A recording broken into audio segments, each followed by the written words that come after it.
If you like the story, you can support the author on Patreon. Link is in the description. Chapter 51, Zhao Tianqing, Please Don't Fall. WC 1956. By the way, I received some good stuff from the higher-ups, but I have kept forgetting to tell you. What about you? Did you get anything after shocking all the clans with your ostentatious performance? A look of remembrance showed on Zhao Yufi's face as the two rushed toward the clan's main hall.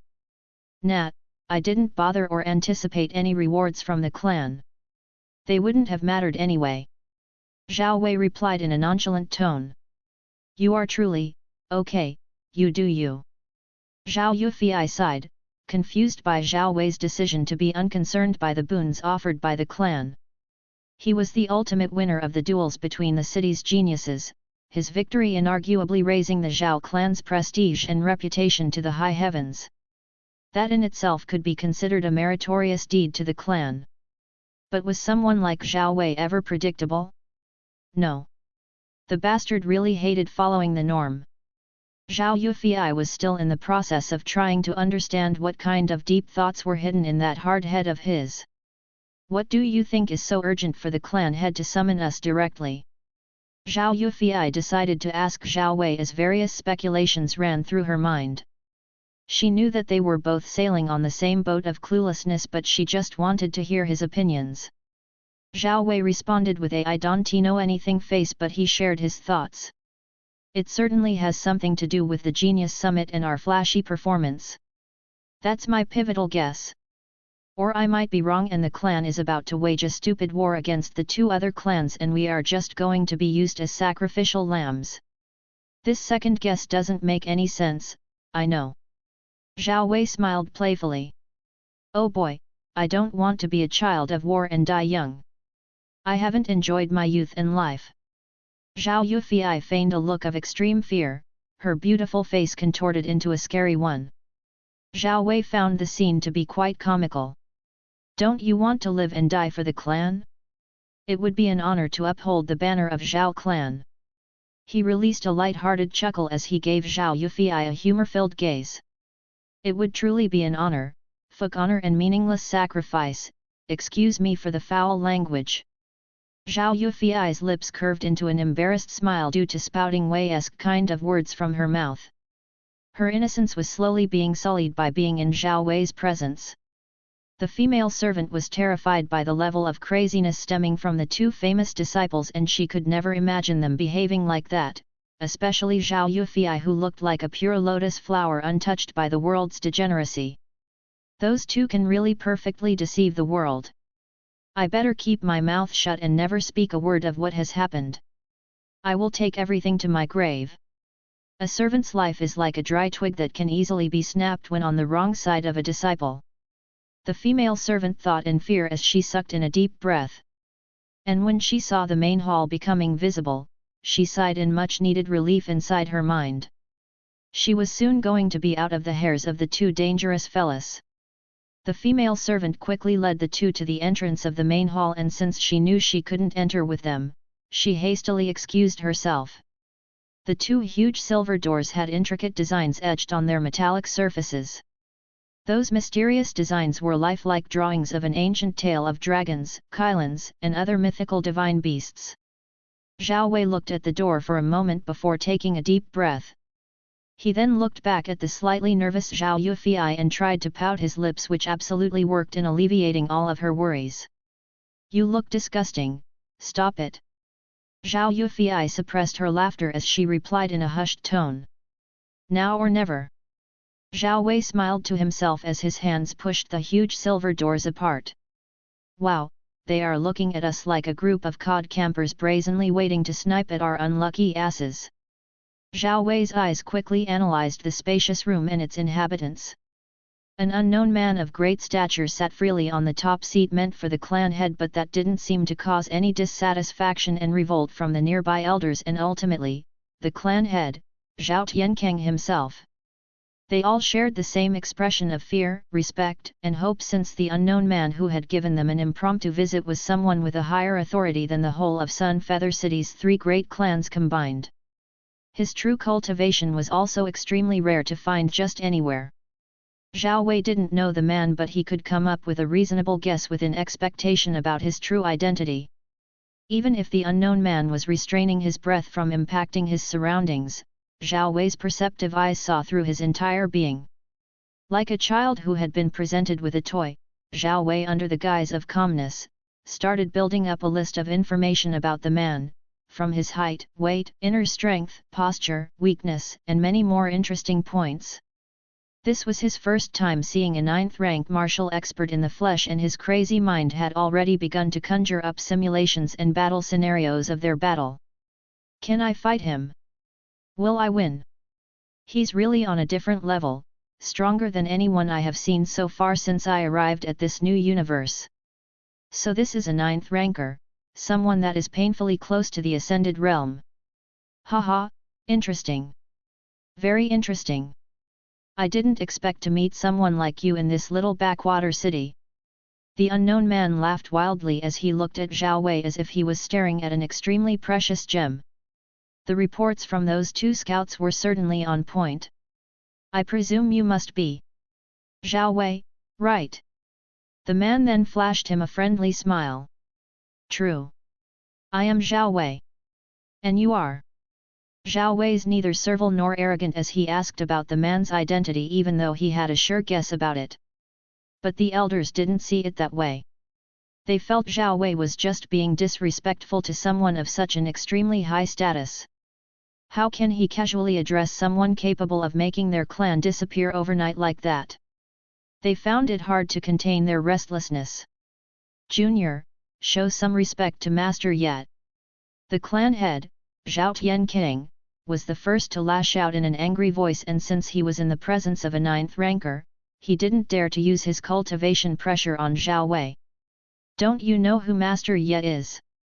The elders remained silent, but anger and resentment could be seen in their frowning faces.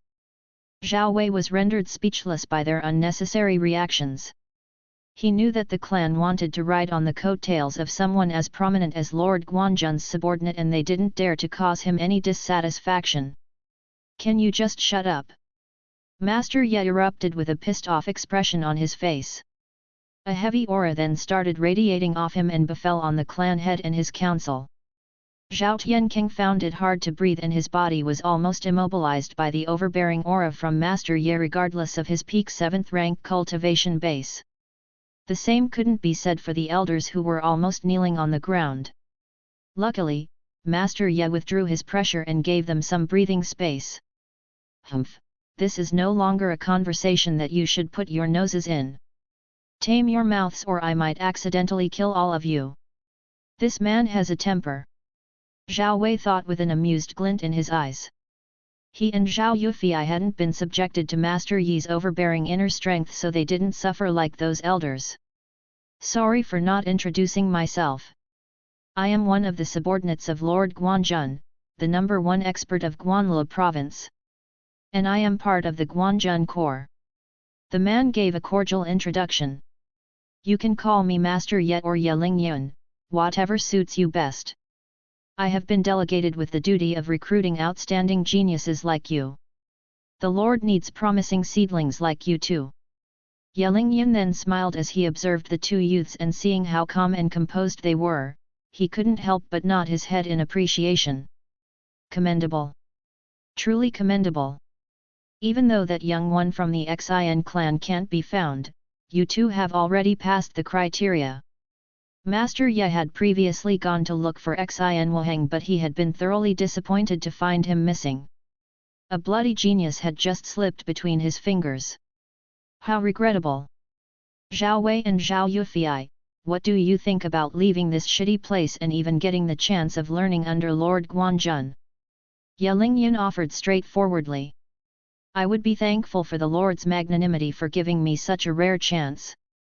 Zhao Yufei, who had been silent all along, finally spoke up in a respectful voice while cupping her small fist. Zhao Wei could see the hidden amusement inside her eyes even without turning his head to the side. Certainly, I would be grateful for the rare chance. Zhao Wei then mirrored her actions. Good. Then I unofficially welcome you to the Guanjun Corps.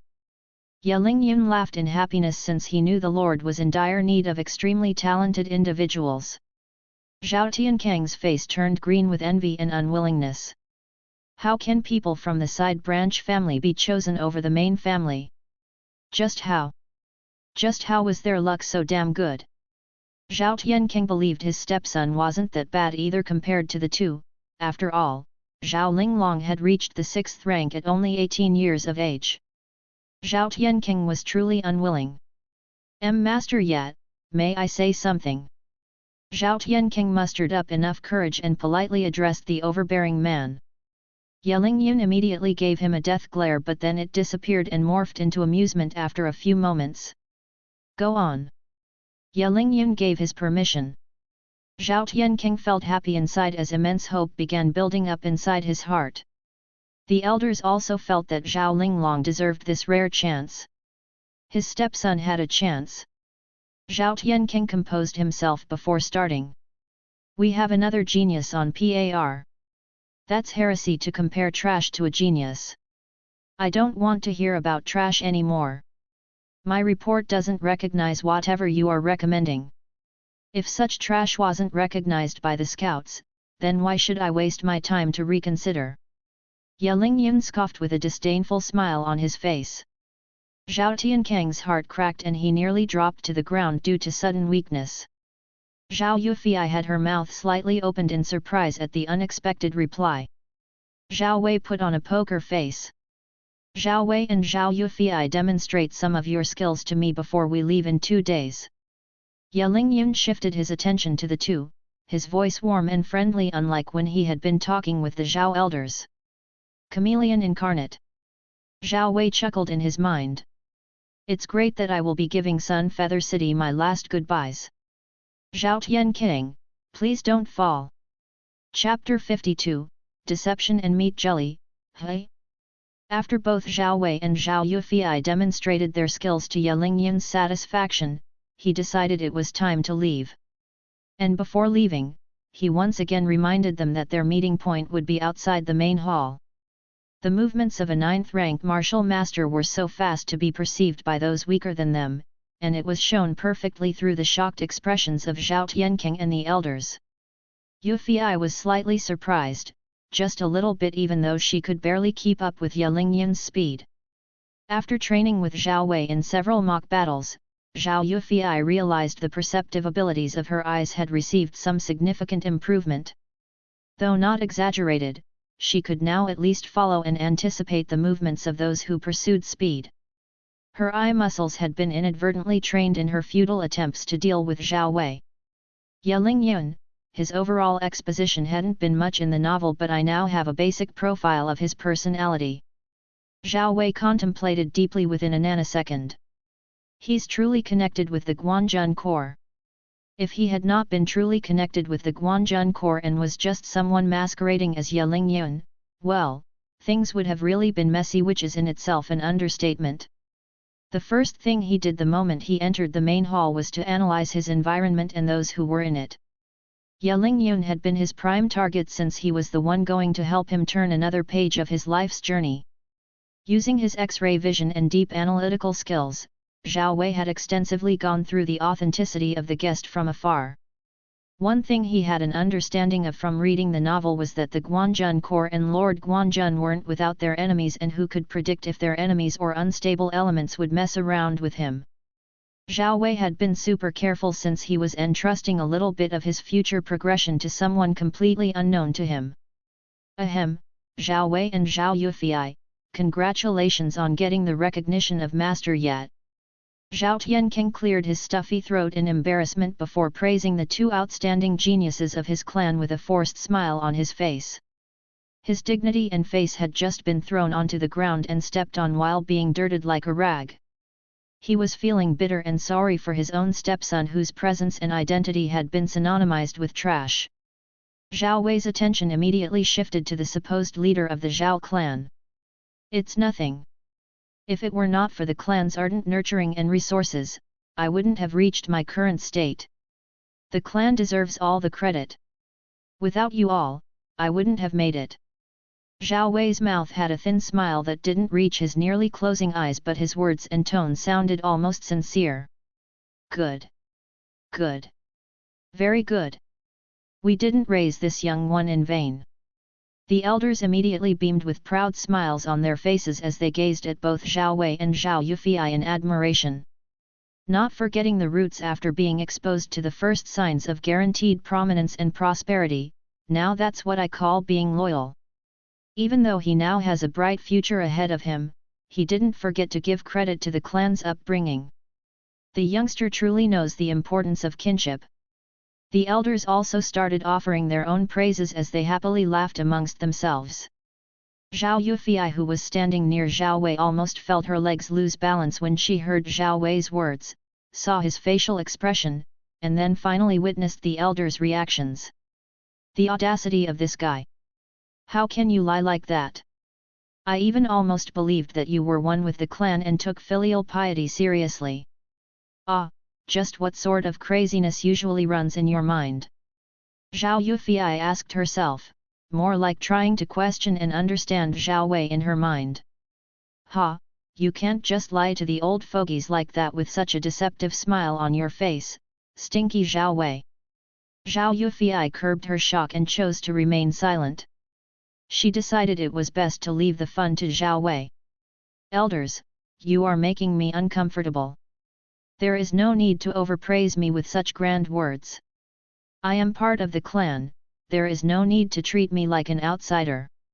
Zhao Wei showed a hurt expression as he dismissed the elders' praises as being too much. Such humility and politeness. Zhao Tianqing threw his previous negative feelings to the side and decided to focus on the present. Zhao Linglong, his stepson, wasn't the ultimate hope of the Zhao clan, but those two, Zhao Wei and Zhao Yufei. Their statuses were now above even the three clans as a whole. Them serving under Lord Guan Jan was ultimately a golden opportunity for the Zhao clan to rise above the masses. If things went well, they would soon be the crowned sole rulers of Sun Feather City. In the face of such opportunities, one has to look at the bigger picture. Although Zhao Tianqing loved Zhao Linglong, it didn't mean that his eyes were blinded. Those two were soon going to be powerhouses, and as the clan leader he wanted them to also care about the clan, to have that sense of belonging. Seeing Zhao Wei's consideration of the clan's welfare, Zhao Tianqing couldn't be more happy. He didn't care about their identity as side branch family disciples. Clan leader, elders, I am feeling mentally overwhelmed right now and want to settle my thoughts. I had previously been practicing my martial arts techniques and the fatigue is now coming to me. Zhao Wei cupped his hands in respect, his face gradually showing signs of tiredness and lethargy. Zhao Tianqing could easily get the memo. Zhao Wei was most certainly in need of some space after being given such a once-in-a-lifetime opportunity. I understand. You two may now enter and leave the main hall at your own leisure. Your current status isn't just that of a mere disciple, elder, or clan leader, but something much more. Zhao Tianqing smiled amiably. If you will excuse me. Zhao Wei nodded, and when he was passing by Zhao Yufei, one end of his lips tugged slightly. Clan leader, elders. Not wanting to be left alone with the old men, Zhao Yufei also began excusing herself and followed Zhao Wei. A few distances away from the main hall, Zhao Yufei couldn't help but laugh while reminiscing about what had happened in the main hall. Your acting skills are sick. Do you find joy in playing with others' expectations and hopes? Too brutal. Watch your words, Yufei. I have the clan's best interests at heart and nothing more. Zhao Wei responded with a cheeky smile as they walked side by side. You are too evil. Immoral. Zhao Yufei nudged at his sides with her elbow. Zhao Wei had a queer look on his face for a brief moment. Immoral, you say? Meat Jelly would have been pleased. Who's Meat Jelly? It's just Meat Jelly. Nothing more, nothing less. Where? Tick. Okay, I will tell you. It's just meat that has jelly and a mouth that can really talk. And, it is eternal friends with a perverted, immoral immortal parrot. Bastard. But I was telling the truth. Chapter 53, Celestial Alignment. Back in his courtyard, Zhao Wei lay on an inclined bamboo chair as he gazed at the night sky with a thoughtful look on his face. After separating from Zhao Yufei, he allegedly stayed like that until the middle of the night. Zhao Wei just couldn't sleep. At his cultivation level, it was possible to go without sleep for a few days and the body would still function normally like someone who had just slept. If he could, then Zhao Wei would have definitely opted for the sleeping route, but something else had been making him fully awake. Honestly, being unable to catch a wink of sleep was something that affected mortal humans back on Earth. There were simply many reasons connected with the lack of sleep. As for Zhao Wei, he was being kept awake by thoughts of excitement and matters of cultivation. Zhao Wei smiled lightly as he raised his hands and made a camera gesture, kind of like Nahida's, at the clustered tiny twinkling stars in the night sky. The clustered stars were multicolored and some dotted the skies in mystical constellation patterns. It really fell in line with what could be considered outright otherworldly and fantastical. Zhao Wei in Wonderland, hee. It sounds like a shameless rip-off. All of this uncaptured beauty and wonder, it's a pity that I lack the ultimate artifact to record the ethereality of nature. Zhao Wei truly felt it was a loss and quite regretful. I have eyes and memories that can capture images and videos in unlimited resolution, but they are still not the same thing. It's funny how I am starting to develop some sort of hobby. Maybe picking up painting and drawing won't be so bad later on. Zhao Wei then dropped his hands to his sides. Anyway, I think there have been several main characters who liked wowing the natives of medieval worlds with modern ideas and equipment, and I find it revolutionary, but after reading many versions, it started getting stale. He reminisced as his hand instinctively sought for the wine gourd on the ground before picking it up. Was it release that which, I think? Never got to finish that one. Magic with a little touch of engineering. Gulp. Gulp. Zhao Wei opened the cork and took a long swig. Ah, that's what I am talking about. Nothing beats enjoying wine on a lonesome night. The solitude and the relaxed ambience just makes me feel at peace. The spiritual honey grapevine wine was something expensive, a luxury that he had wantonly bought from a passing merchant in the city. Zhao Wei was not drinking to get drunk, he was just drinking for the mood. Liquor worm, where are you? What am I even singing? Zhao Wei scolded himself after singing such trashy lyrics. I guess I am getting a little tipsy. He exhaled lightly before taking another swig off the wine gourd and then added another one until there was nothing left. Ah, it's time to concentrate on my cultivation. Zhao Wei placed the wine gourd back in its initial position before standing up. The refreshing night's breeze sang past his ears like a bard's tune, and Zhao Wei felt like closing his eyes to listen. The night is blank, a mirror of my soul. Tales of eternity, the wind carries the songs of glory. Be like the wind and fly above the limits of the 9 heavens. Wind, oh wind, can you soothe my void? Zhao Wei couldn't resist singing a poem as he absent-mindedly looked at the space in front of him. After releasing a deep sigh, Zhao Wei sat cross-legged on the ground. Consolidated Realm is all about building the foundation, making the first major realm simple and uncomplicated but the most important to one's future endeavors. Zhao Wei mused loudly. Of course, talent is one of the driving factors of one's cultivation progression, but that doesn't mean that it's absolute. I don't know where my current talent lies, but treasured herbs have saved me a lot of time to reach my current realm.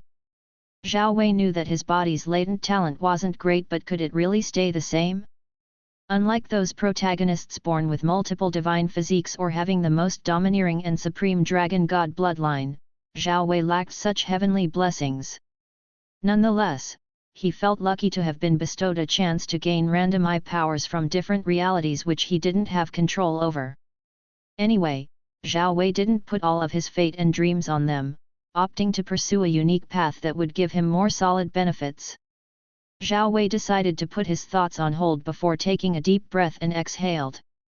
He then used his inner sight to view the changes in his body at the cellular level. From within, Zhao Wei watched in concentration as the dreamy stellar lights from the stars silently entered his body and were absorbed by his cells before being circulated to every inch of his body. With every beat of his heart muscles, Zhao Wei felt himself resonate with the hearts of the stars. It was a strange feeling, the ethereal kind of feeling that you can't easily put a grasp on. Primordial stellar energy body refining technique was working in unprecedented ways that even he wasn't aware of. It was slowly but gradually changing his physique at a molecular level that Zhao Wei couldn't easily deduce the said changes despite the shocking technique being a creation of his. There is hope. 90 million illusory stars aren't very far from 37.2 trillion. Zhao Wei commented with sarcasm. I wonder if they would be anything notable when I hit 100 million. Zhao Wei scratched his chin while thinking out loud. Will there be some metamorphosis like how the dragon transformation manual is designed? From deep within his soul, he could feel it even though it was vague. Zhao Wei then cultivated for hours in an effort to bring himself closer to the 7th rank of the consolidated realm. He already understood the concept behind the transformation state, but what he needed was only time to break his bottleneck. While lost in cultivation, time swiftly passed and his eyes finally opened to witness the first golden rays of the morning sun illuminating the heavens. Good morning, eternal blazing Sunday. Zhao Wei yawned funnily as he weightlessly sprang from the ground by using minimal force before gently landing on the ground. He did a few casual stretches to prime his body for the day, and also his butt stung like crazy due to sitting in one place for hours. Zhao Wei then made himself breakfast, and after finishing, he once again sat in a lotus position to sunbathe with the morning rays. Illusions. I hope there will be some knowledge about illusions or even illusion-based partial holy skills in Guan Jan Palace's library. I have already come into contact with lightning, wind, fire, and water, ice, elements. Earth and wood still remain untouched. A small smile touched Zhao Wei's lips as he evaluated his current affinities. I can't even begin to imagine the versatility of the 5 elements and CO. They are so underrated in most cultivation novels due to the existence of higher-level elements like time and space. But I know what lies underneath simplicity. A wise glint momentarily flashed across Zhao Wei's abyssal eyes. My foundation is now beyond being sturdy. I should call it celestial foundation due to constant baptism from the celestial energies. Zhao Wei then practiced his techniques while taking short breaks until the day finally ended. But one thing Zhao Wei didn't take notice of was an almost unrecognizable outline of the 3 celestial bodies vertically aligning themselves just below his neck, on his vertebral column. Chapter 54, Monday Amour. Finally. Zhao Wei had a look of anticipation in his eyes. The day which he had been waiting for had eventually arrived, and he couldn't be more excited about what was to come. What lies beyond the confines of Sun Feather City is a world of blood, fighting, extreme competition, and rare resources. It was a more brutal jungle. Killing for resources exists in almost every reality, but it's good there isn't a deficit here in Fan Universe. Even so, the more rare and powerful a treasure was, the more many would want to compete and kill for it. Zhao Wei thought of what awaited him. It was an inevitable way of nature. Zhao Wei also needed a lot of potent resources as he continued to grow stronger and stronger, just like any other cultivator. But unlike your typical Xiangxia main character who needs the treasures of a whole sacred land to progress one realm, Zhao Wei's requirements weren't that exaggerated. It doesn't mean that I am not greedy for extremely large amounts of treasures. I will take all if I can, the more the merrier. The culture of never leaving anything, not even a single speck of dust, to your competitors and enemies must be upheld, hehe. Zhao Wei was currently dressed in a simple grey daoist robe that made him look ordinary like a mortal farmer, but the beautiful and artistic workmanship hidden underneath would make one question their existence. His black hair that cascaded gently to his broad shoulders shimmered ever so slightly under the auspicious rays of the morning sun. It was during the dawning hours, and a purple hue could be seen spreading over horizon skies. Zhao Wei gave his worn-out courtyard and living quarters a once-over before sighing emotionally. It is time to move forward. An air of nonchalance surrounded him as he slowly walked toward the exit. Man wasn't meant to stagnate in one place, and as a cultivator, Zhao Wei knew that he was going to be quite the nomad and adventurer. The fan universe was extremely huge, making Zhao Wei determined to travel all over the place even if he wasn't confident enough in unlocking all the regions. Unlike Earth, navigating through all the places in the fan universe wasn't an impossibility. There existed several solutions to complete the almost impossible task. Just grasp the primal laws of time and space and voila, you can easily travel to any uncharted region that you wish. Alas, those concepts were too early for him to think of when he couldn't even fly through the air or simply levitate. "Brother Wei!" Someone shouted without care from behind Zhao Wei. He didn't need to turn his head to know who it was, and since he was taking his time to walk, whoever it was quickly moved to catch up with him. "Did you honestly need to shout, little sister?" Zhao Wei asked in a playful tone. "Humph." Zhao Yufei puffed up her cheeks with a cute pout on her rosy lips. After a few seconds, she then exhaled lightly. "I can do whatever I want. You can't dictate my dos and don'ts, you mean father?" Zhao Wei lightly arched his eyebrow and smiled in amusement. Rebellious phase, "Hey? Oh, I see. But I don't remember having such an idiotic daughter." Tisk. Zhao Yufei clicked her tongue before releasing a light chuckle. "You are really lucky you didn't get an immortal Asian parent." Zhao Wei thought mildly in amusement. Zhao Yufei saw him smiling from the corners of her eyes and wondered what was the reason for that. "What is it?" She couldn't help but get curious. Zhao Wei seemed as if he was about to say something but stopped midway as if he was being indecisive. Zhao Yufei gave him an anticipatory gaze, wanting him to finish whatever he was about to say. It is, Zhao Yufei widened her eyes at him. "It's nothing." Zhao Wei brushed it off instantly and left her completely hanging like a still pendulum. She frowned heavily at being made a fool of, and seeing him acting casual and in high spirits made her even more irritated. "You are very childish, you know that." Zhao Yufei scolded him with a stern look. "You have to deal with it, Monday Amour." Zhao Wei replied in a casual tone. "Mani Amour? What is that?" Zhao Yufei knitted her beautiful eyebrows. Her attention can easily be swept in an instant." Zhao Wei chuckled internally. "It means my love, darling, or whatever corniness you can think of." Zhao Wei explained. "It's a foreign language from the ancient times in another space-time continuum." Mischief could be seen in his deep eyes. Ancient times? Space-time continuum. Zhao Yufei was utterly clueless about Zhao Wei's strange vocabulary, but after hearing about his explanation of the word Monday Amour, a pink blush started spreading on her soft white cheeks and the tips of her cute ears turned slightly red. "Idiot! Imbecile! Who's your darling, humph?" Zhao Yufei stammered angrily before harumphing and turning her head to the side. She didn't dare to face Zhao Wei. And here she was claiming to be immune to his hubris. Zhao Wei laughed unrestrainedly at her cute and embarrassed self. "8th Sundara, now that's a first and funny. You are super weird." "I know." The remainder of the journey was marked by comfortable silence, and the two finally arrived at the rendezvous point. Ye Lingyun smiled when he saw the two youths. He had arrived quite early, even before dawn.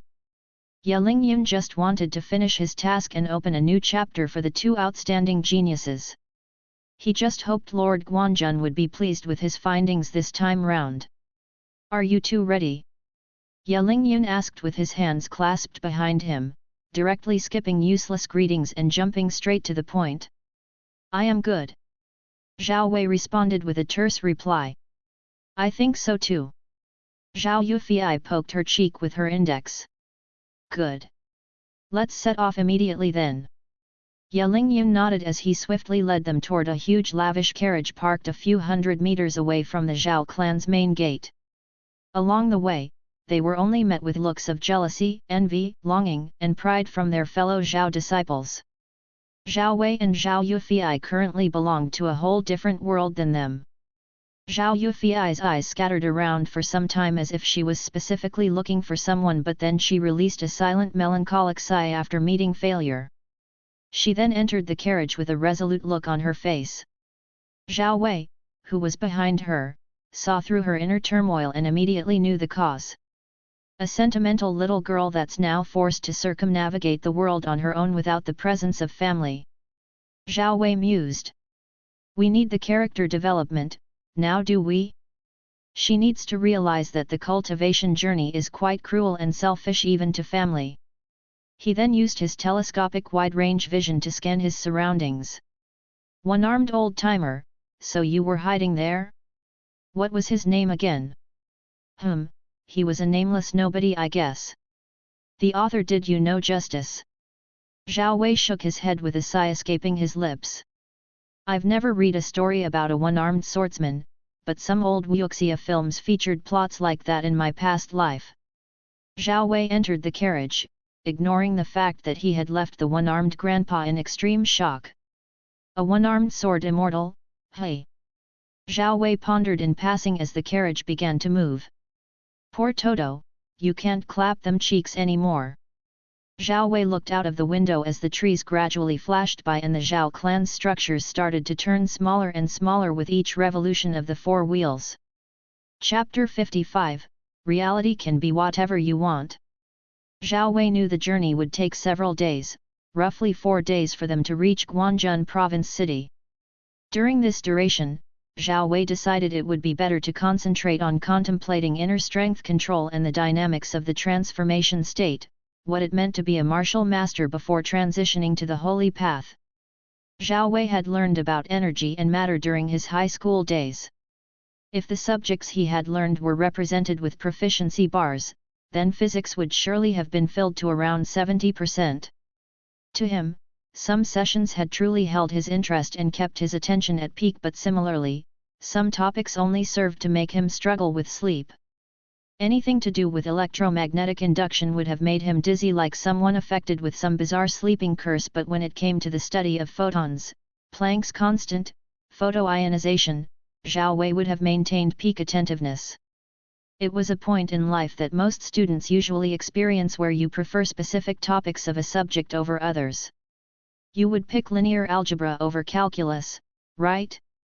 A/N, existential dread coming your way. Anyway, Zhao Wei had basic knowledge when it came to the topic of energy.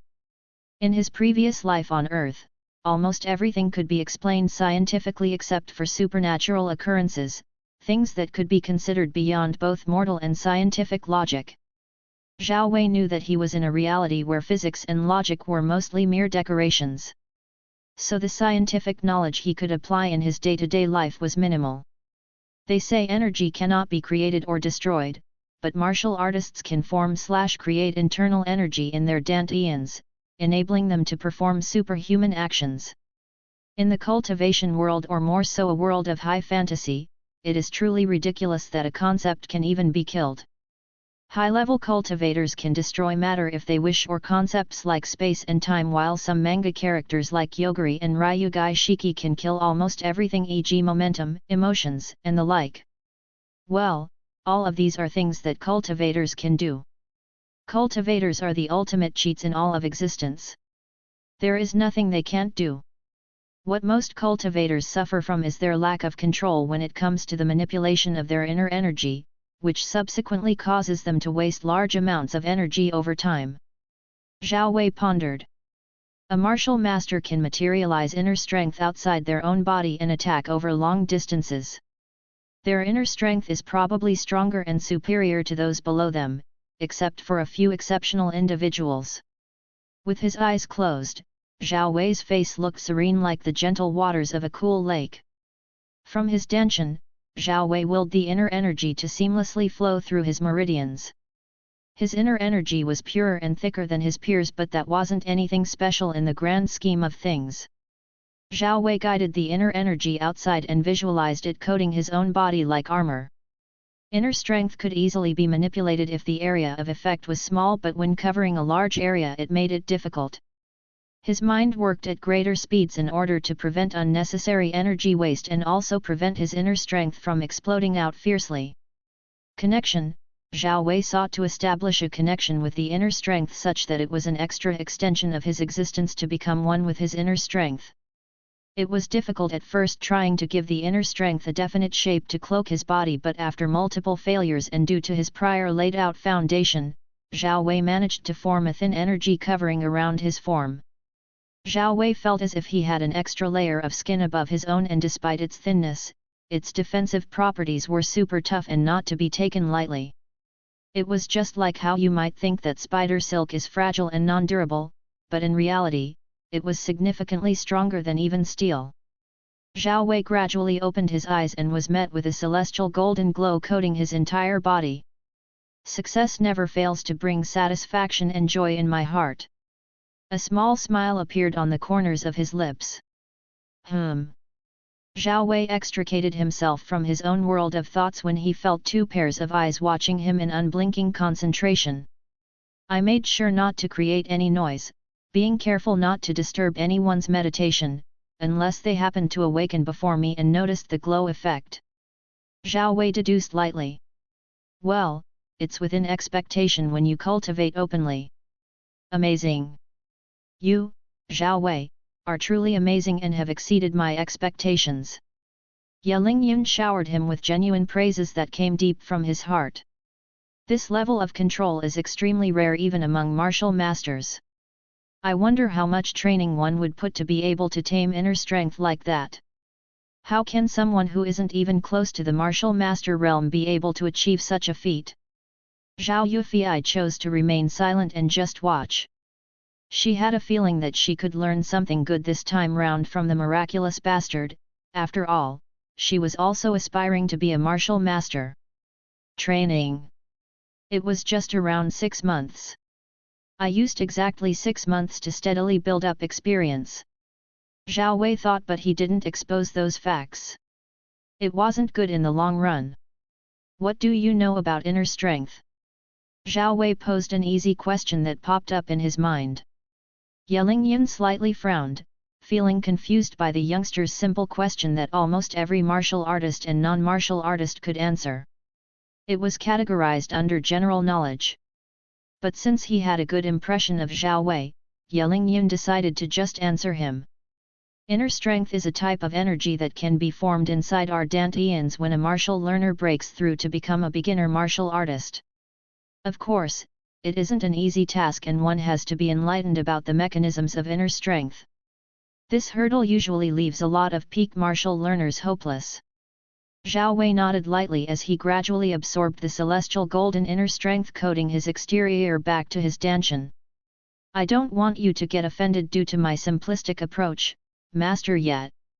I just wanted to hear your reasoning since everyone's minds and deductive capabilities are essentially different.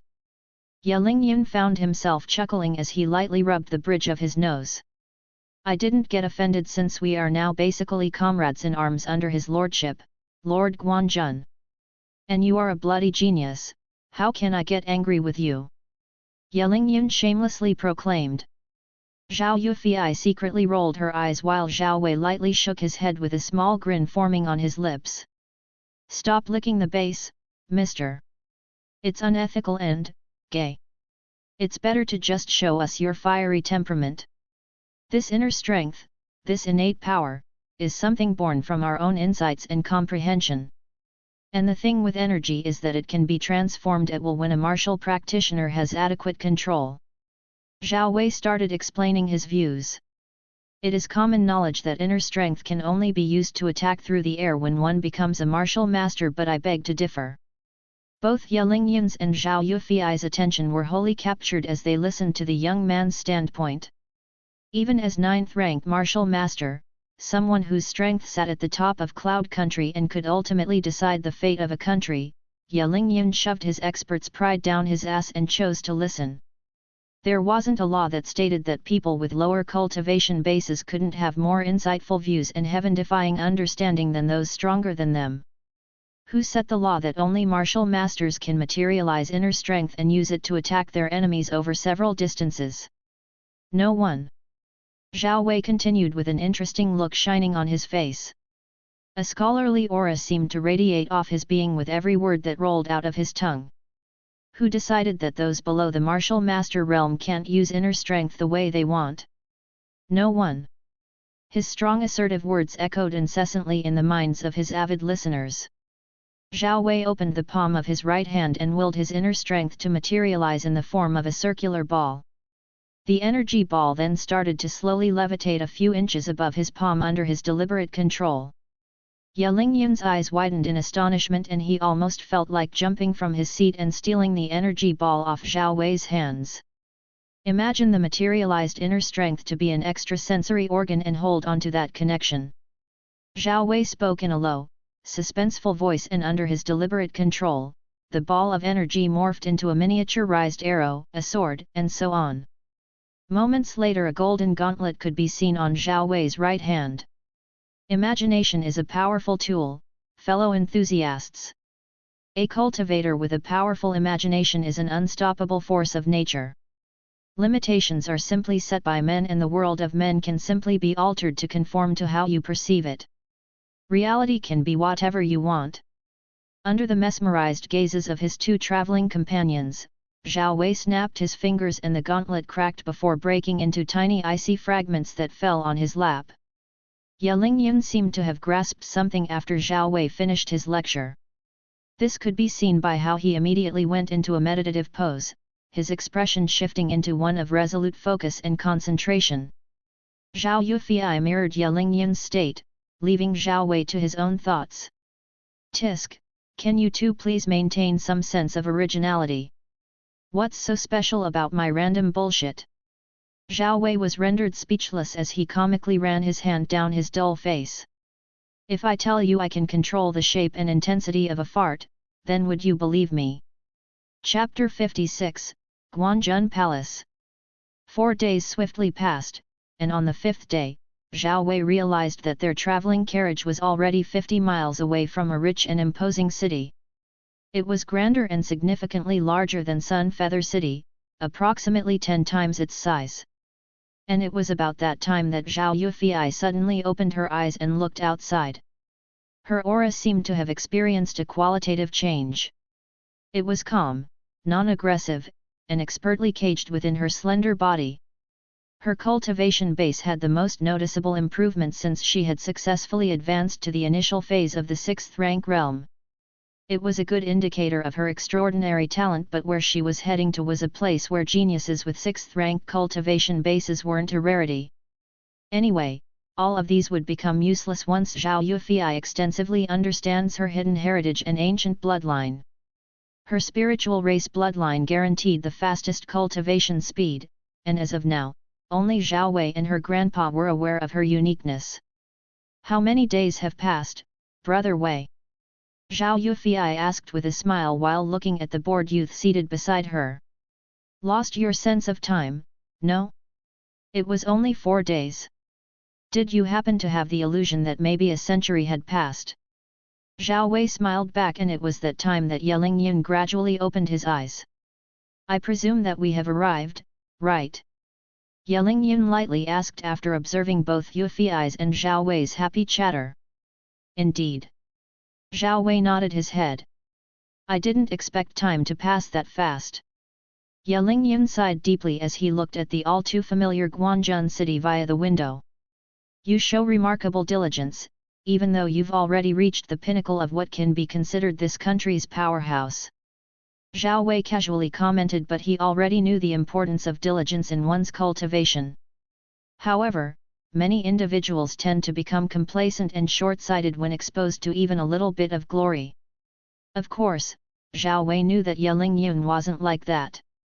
He was someone who strived to change his current fate. Sadly, he was just someone meant to be forgotten after the original main character leveled up to other places and would remain like that, under Lord Guanjun's control. Time is a precious commodity, juniors. Even someone like me needs to be time-conscious when it comes to my own cultivation. We, 9th rankers, all strive for one goal, to break through our mortal limitations and achieve the holy path.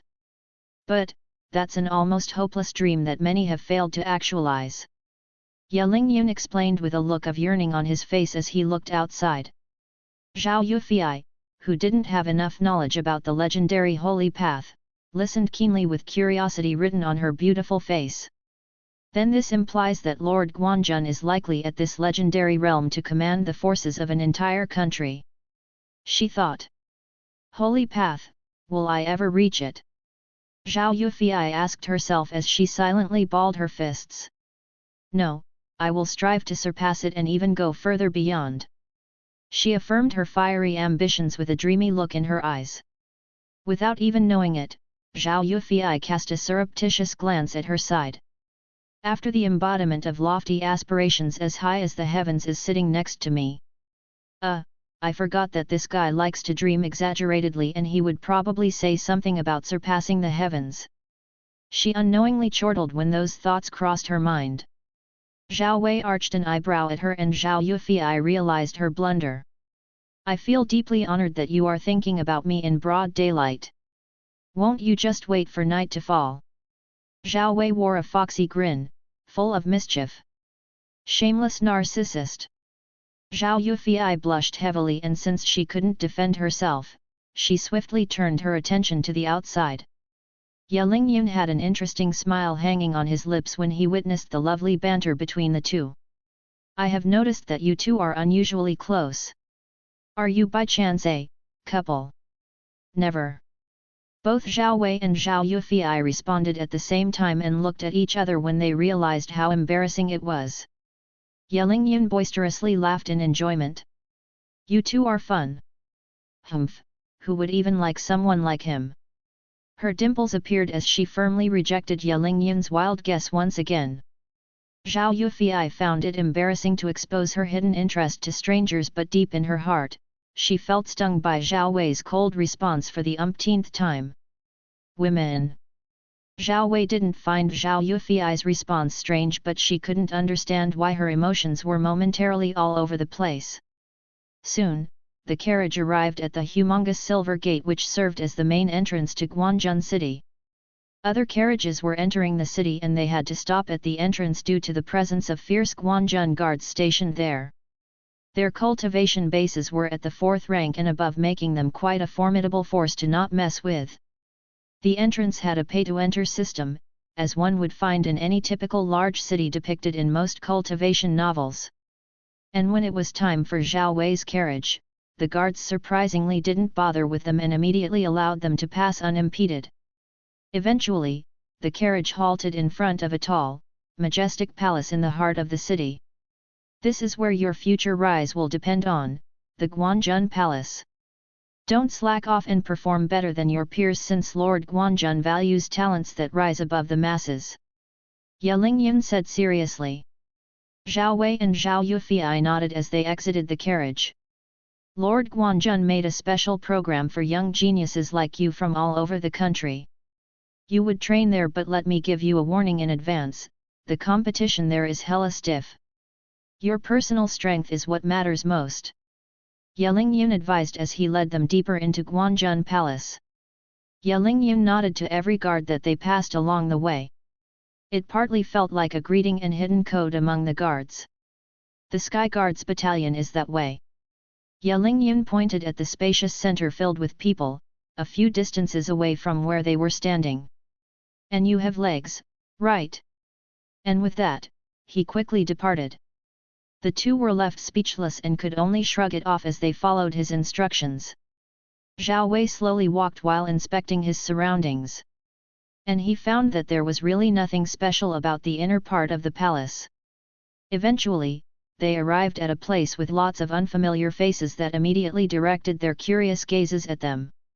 They were the youths scouted from all over the country, each one of them with the word genius attached to their very being. This isn't a joking matter. These are the cream of the crop dragons and phoenixes who will soon determine the fate of the world. I bet someone among them has the supreme Yan Luo system. Zhao Wei was gobsmacked by his own sarcasm. Anyway, maybe it's the supreme godly kidney system, pft.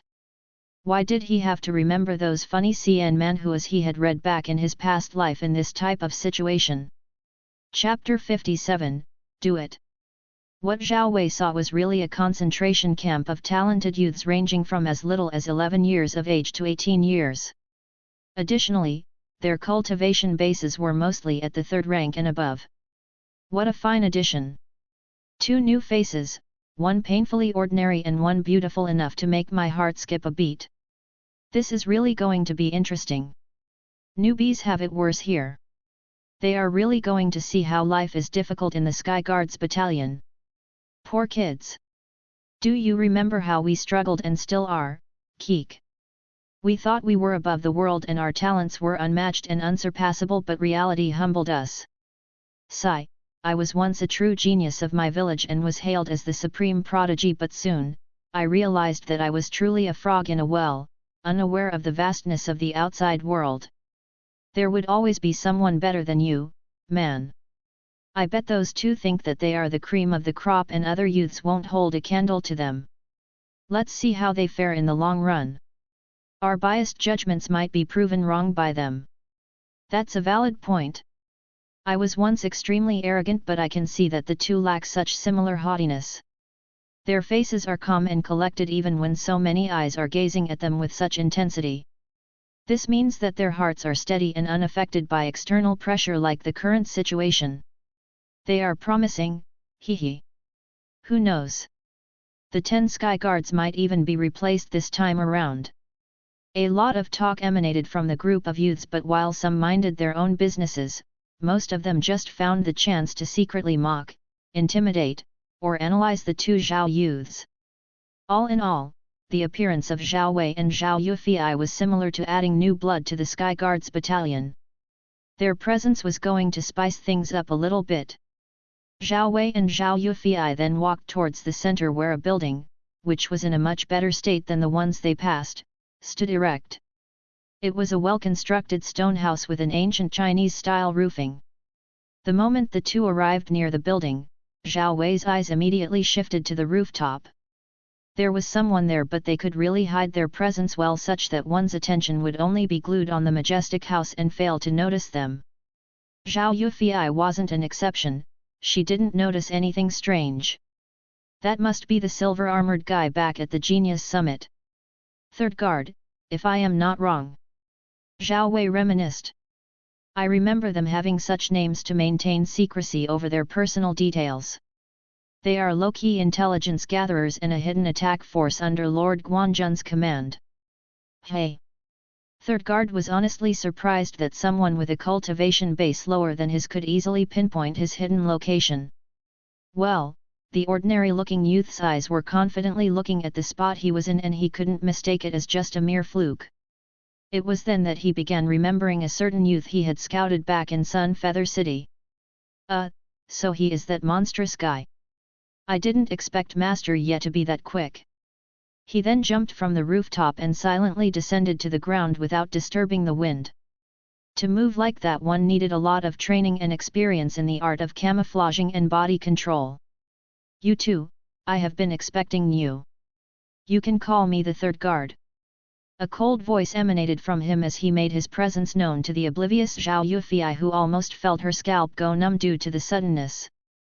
She realized that it was a handsome youth with a natural cold expression on his face. The cold youth was also dressed in dull silver armor. As for his age, though she wasn't sure, he looked to be around his 20s.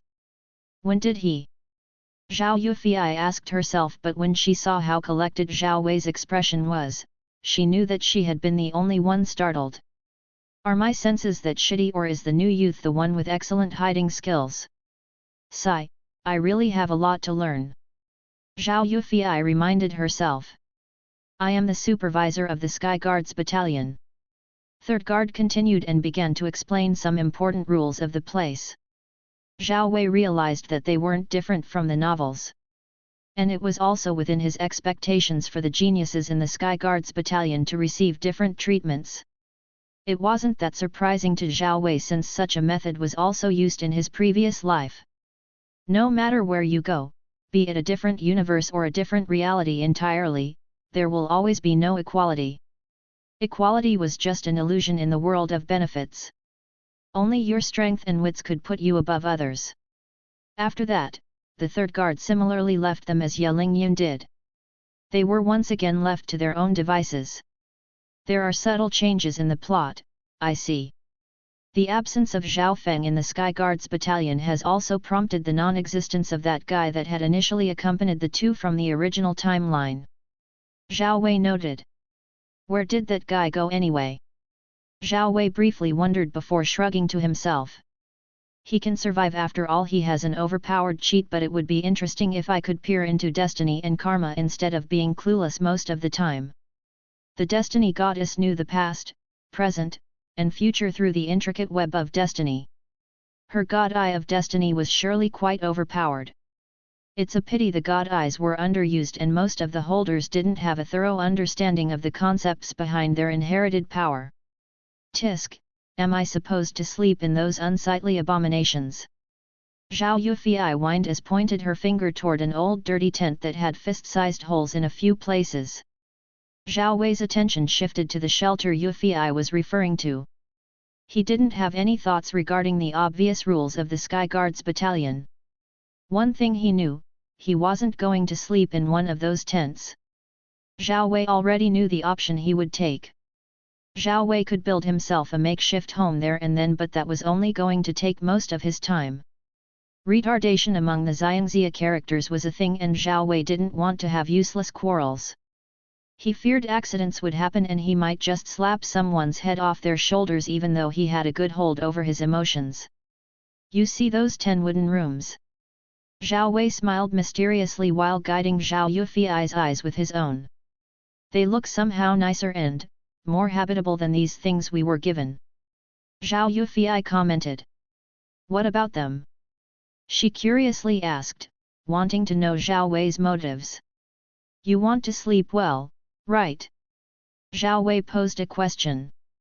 Zhao Yufei looked at him strangely. Certainly. She wanted to know where he was heading with the conversation. Zhao Wei smiled and Zhao Yufei suddenly had a bad feeling.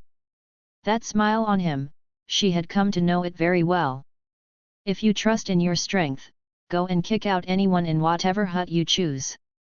I know you can do it. Do it. Zhao Wei's words had a hypnotic charm. Unlike Zhao Feng, who initially wanted to save a beauty in distress, Zhao Wei preferred one to use their own power to get whatever they wanted. To him, reliance and parasitism were a rotten show of weakness. If you want something, go get it yourself. Chapter 58, A Bad Premonition? Zhao Yufei couldn't help but click her tongue. You really know how to goad people into trouble, you cunning evildoer. Zhao Yufei found Zhao Wei's ideas quite outrageous, but then she remembered the rules of the Sky Guards battalion. It was like a contained jungle where geniuses were brought together to compete for high treatment and the best resources. One had to fight for themselves and strive to step on others to climb further. Logically speaking, Zhao Wei's words weren't essentially wrong. She was a young lady and there was no way in hell she was gonna sleep in those worn-out hole-filled tents. They could hardly do their job of giving her the privacy and warmth she deserved. Zhao Yufei, despite her gentle innate nature, also had her pride, but pride without the necessary strength to back it up was just utterly useless. If she wanted to take one of the wooden rooms already occupied by the established geniuses of the Sky Guards battalion, Zhao Yufei would have to do it herself with her own fists. But, she was hesitant to do what Zhao Wei had recommended. She didn't know anything about those who resided in those wooden rooms. Zhao Yufei didn't want to pursue recklessness without prior thinking. As if sensing what she was worrying about, Zhao Wei nodded in satisfaction. You are hesitating because you don't know anything about your enemy, right? Zhao Wei asked the obvious. Of course, I am not that stupid to pick a fight with just anyone, especially in a new environment that I barely know anything about. Zhao Yufei scoffed lightly. Don't worry about all that. I believe that there are youths inside those wooden rooms that you can handle quite well. Zhao Wei directly spoke words of encouragement. If you are curious about my unusual confidence, then I will tell you what makes me so sure of your capabilities. I am listening. Zhao Yufei frowned, but curiosity got the better part of her. Zhao Wei smiled mysteriously. I heard some random talks from some of the guys here and I managed to compile vital information for us. How did you? Zhao Yufei wanted to ask something, but Zhao Wei raised his index finger to stop her. My hearing skills are quite good, you better believe me on that, or just take it as me being one step ahead. Zhao Wei said blandly. Okay. Zhao Yufei nodded lightly with a tight-lipped smile on her face. She looked funny and cute. The original owners of the wooden rooms are hailed as the 10 Sky Guards, the top 10 most outstanding individuals in the Sky Guards battalion, that is. Zhao Wei slowly explained, although he knew that the knowledge he had was due to his special status as a transmigrator that gave him an edge in terms of information. But that in itself didn't make him all-knowing, since Zhao Wei knew that he could be fooked over at any moment. That was a problem that most of the transmigrators and time travelers had to face, the consequences of a timeline intrusion. The one staying in the 10th wooden room is a formidable peak 5th rank cultivator, I can sense it. Aren't you a genius with almost no rivals in the same stage, Yufei? Zhao Wei grabbed his chin as if thinking about something. Sigh, I don't know what to say anymore. Zhao Yufei exhaled heavily. Even though we stem from the same environment, I find your words hardly believable. Zhao Yufei was naturally doubtful of that piece of information. Yes, she could be said to be a genius that was almost unrivaled in the same realm, but that was logically only applicable back when she was in Sun Feather City. Zhao Yufei didn't want to believe that things would stay the same in the Sky Guards battalion, as that would be somehow an underestimation. She had learned quite a few important things from Zhao Wei, though nonsensical at times. He could be dependable if he was in a good mood. Over the past months of their interaction, Zhao Yufei had grasped the supreme knowledge from the man himself, or as he sometimes liked to call himself when he was drunk, the Dao progenitor. One of the teachings she had received was to never 100% believe whatever came from the mouth of anyone, regardless of their racial identity, be it human or beast. And that also applied to people that were quite close to you. Whilst some lies were good and harmless, some were disastrous and could lead to your own demise. So Zhao Wei had been practically implying that she couldn't fully trust his words even though they were friends. She had to mull it over before making her final decision instead of blindly following what came from his mouth. Zhao Yufei really found his peculiarities a magnet for her inner womanly curiosity. And unknown to her, Zhao Wei had long ago found this fact quite realistic even on Earth. Women subconsciously sought adventure, unpredictability, and the bad kind of men, like how a fly likes buzzing around a piece of shit. Zhao Wei understood that he wasn't exactly Prince Charming, but a dark prince who preferred to wallow in solitude inside the confines of a ghastly tall castle. He had slight Machiavellian tendencies whether he liked it or not. Deep inside of him, did he really consider Zhao Yufei as a friend? Or was it something else entirely? Yes, he had wanted to shave away some of his boredom, but could there be more to it? I will try kicking someone out of their room after eating some food. Gosh, I am famished. Finally, Zhao Yufei arrived at a decision after realizing the inevitability of her current circumstances. She had to challenge someone.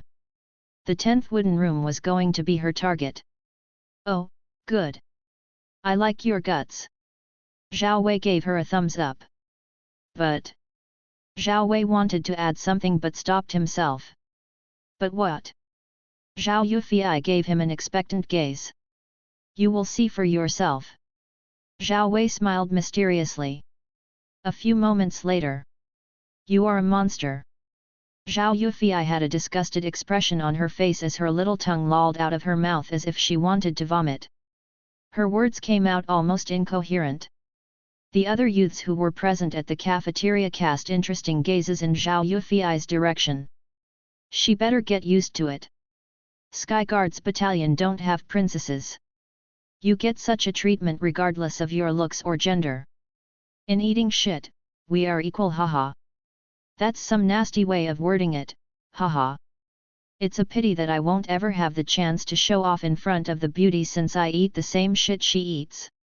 Look at that guy, he hasn't glanced at his plate even once. He is truly lucky. He's holding back his own laughter after witnessing his companion's reaction. What a Chad! I feel angry just remembering how I suffered like an idiot during my newbie days. Oh, shut it. I don't want to remember that hellish experience. Back at the two Zhao youths. You somehow knew something about the food but you didn't tell me anything, you villain. Zhao Yufi's small frame trembled in anger and shame at being indirectly tricked.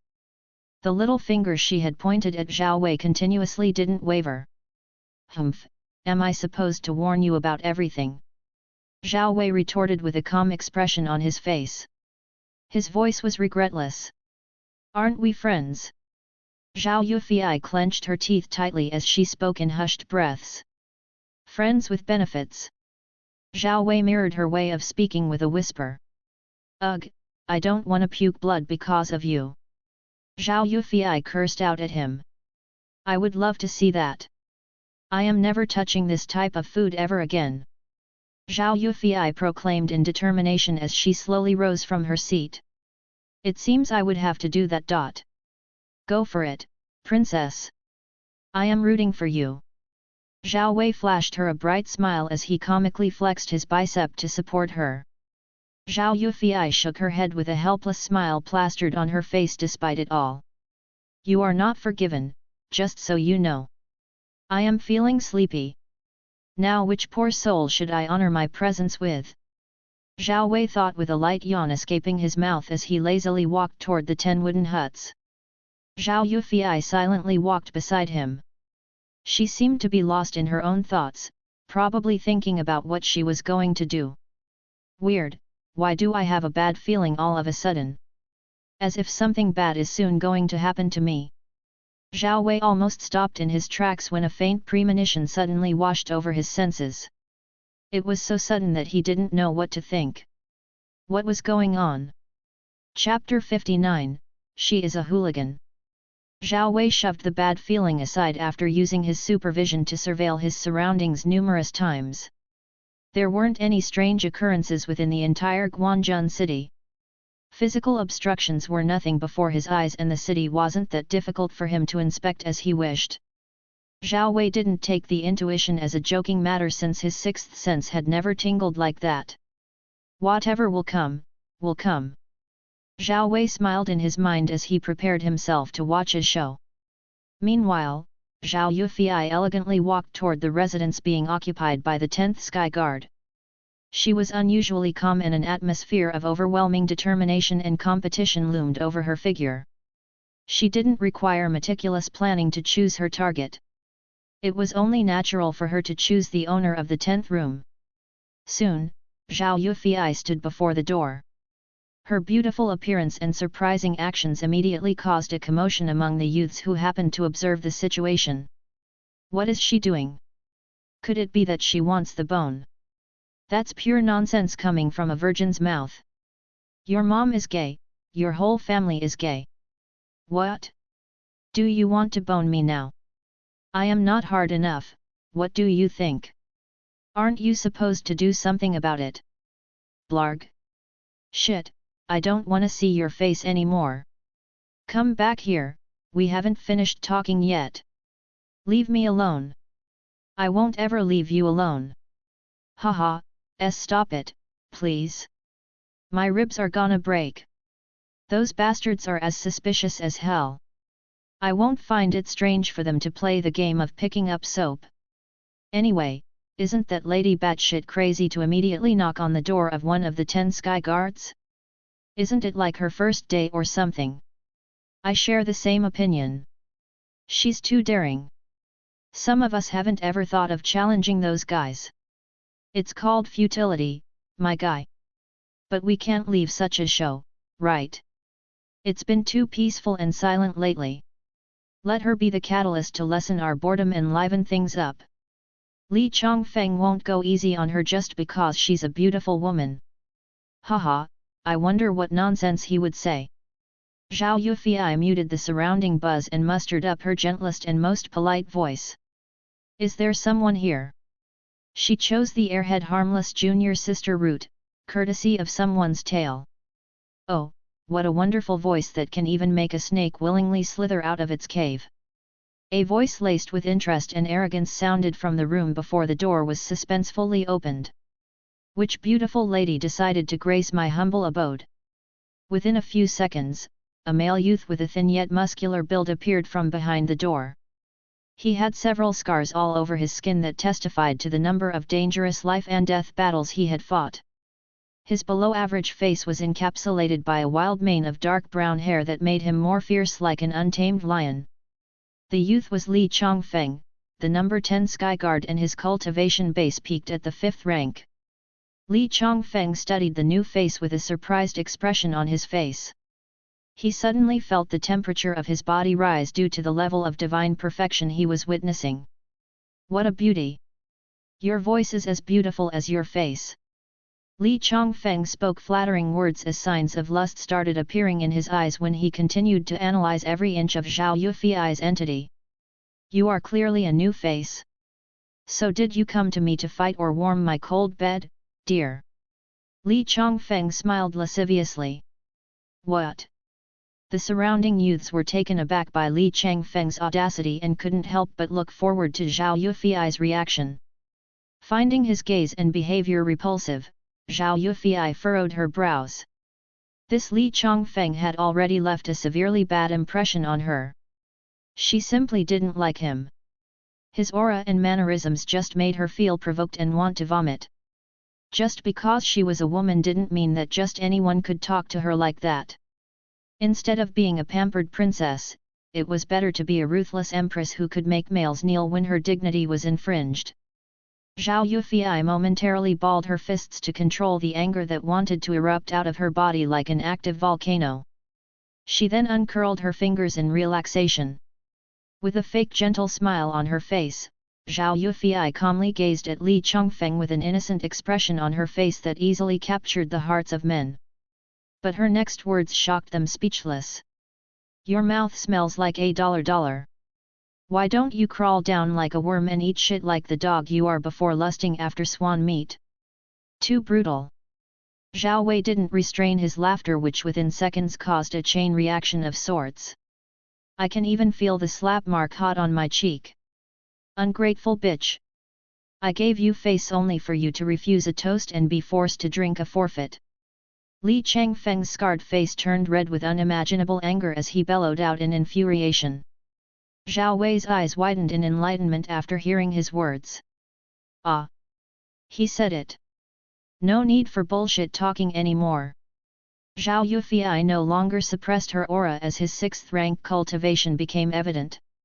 Almost in an instant, Zhao Yufei attacked first with all her strength. It was something that she had learned from a good teacher. Trample on all your enemies with all your strength. Leave no room for negotiation. Spiritual wind slice. She murmured in her heart with her delicate palm raised toward Li Chongfeng. Li Chongfeng was instantly startled by Zhao Yufei's decisiveness and ruthless move, but since he was a battle-hardened NPC, he was quick to respond to her super-fast attack. But it was too late. Before Li Chongfeng could use his curved blade to completely parry her move, he heard the severance of the wind and felt the heaviness of a pure 6th rank inner strength weighing down on him. Black. Li Chongfeng coughed up blood as he was hurled into the air by the shockwave of Zhao Yufei's palm landing on his chest. With his eyes almost popping out of his sockets like a rat being squeezed, Li Chongfeng landed a few meters away from his hut with 2 streams of blood escaping from the corners of his mouth. The immense shock written on his unsightly countenance felt almost palpable. How could this be? Her attack bypassed my sturdy defenses. Li Chongfeng thought as he wiped the blood off his mouth with the back of his hand. She is also an elite among geniuses. If it were not for the rules barring us from killing each other, I would have died if she had any killing intent. I don't want to believe that a woman is more powerful than me. That can't happen. Li Chongfeng's arrogance naturally made him unresigned to the circumstances. He tightly clutched on the dark curved blade on his hand, but before he could stand from his half-kneeling position, Time seemed to stop for a moment as he saw a supreme slap emboldened with green inner strength from the corner of his vision. Pa! Zhao Yufei was truly ruthless, not giving Li Chongfeng a chance to collect his thoughts. Never give your opponents a breathing space. Li Chongfeng only saw stars revolving around his head as Pa! He was overwhelmed with relentless palm attacks. Pa!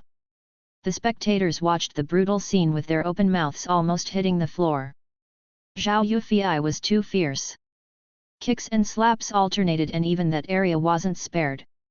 They found themselves instinctively clenching their legs with their faces mirroring the suffering depicted on Li Changfeng's pig face. Yufei, restrain your hand. Zhao Wei reminded her not to go overboard or she might just accidentally kill someone in the Sky Guards battalion. And also, he had been itching to say those words for quite some time. Humph! Zhao Yufei brushed a loose strand of hair away from her face and walked away with a satisfied smile on her face. She made sure that Li Chongfeng was truly unconscious before leaving him. I have never seen you this angry. Zhao Wei casually commented as he studied Zhao Yufei's expression. You have never given me a reason to. Behind this veil of gentleness lies a very terrifying storm. Zhao Yufei said proudly. I didn't expect someone like you to be full of fun. Oh, I am flattered. You have changed me in ways that you won't realize. Zhao Yufei thought with an amused glint in her eyes. It's a pity I won't be having fun with these guys. Zhao Wei yawned as he looked at the unlucky fifth room. You have grown stronger. Keep growing like that and your future will be bright. Zhao Wei then smiled down at her as if he was educating a little kid. Tisk. Zhao Yufei clicked her tongue in dissatisfaction. Oh, your victim is starting to wake up. Zhao Wei suddenly looked in Li Changfeng's direction. He needs to remove his things from the room. Zhao Yufei remembered that she was now the 10th Sky Guard, effortlessly replacing Li Chongfeng. The rules were that simple. She was now going to sleep in a nice place with a door and the food was going to be good, at least. Hey pet, go and remove all of your things from the room. Zhao Yufei calmly spoke, her voice regal and dignified like an empress. Li Chongfeng, who was just waking up after hearing Zhao Yufei's words, fainted again. The surrounding youths looked at each with a common understanding. She is a hooligan. Definitely. And we can't ever cross her path. That's wisdom. Zhao Wei shook his head lightly while adding in his mind. She also seems to be a sadist somehow, poor Li Chongfeng. Now when will you grow those extra teeth? Chapter 60, Chop. Li Chongfeng felt depressed as he struggled to drag his body to the room he once called his own. He had already lost a lot of face by being subjected to a one-sided beatdown from a woman. That deeply hurt his masculine pride and severed his arrogance. Li Chongfeng was a person with a story and his hands were stained with blood while the corpses of those he had killed weighed him down both day and night, yet he stood firm. He had learned to be ruthless ever since he was born into the Li clan. His clan treated women as inferior existences and patriarchal rule was the strongest, verging on the extreme.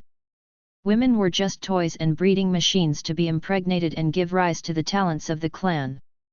Born in such a controversial environment, Li Chongfeng developed a misogynistic attitude towards women. To him, women were weak, but that didn't mean he favored his fellow men, his arrogance just didn't allow it. Li Chongfeng knew that he was better than many since he ranked 10th among the young Sky Guards. He also understood that those who ranked above him were slightly stronger than him. The problem that was currently eating away at his heart and superiority was what bothered him. A beautiful woman had bullied him and he looked like a total loser. Folk. Li Chongfeng grunted deeply when he felt the painful throb in his ribs. And when he grazed his fingers against his left side, he felt as if the injury had a heartbeat of its own. It was just a few broken ribs. Nothing that couldn't be healed, and it was a good thing that the Guan Jan Corps had medical doctors to accelerate healing. It's truly humiliating for a man like me to lose his teeth. Li Chongfeng cursed his bad luck. He got what he deserved. Li Chongfeng then begrudgingly took all of his belongings from the room and went outside. He then cast a complicated gaze toward Zhao Yufei. His face portrayed anger, fear, embarrassment, self-pity, disbelief, hate and so much more. What? Zhao Yufei tilted her head to the side, but that gesture alone caused Li Chongfeng to instinctively flinch. Fuck, I am being looked down upon like the piece of shit I am.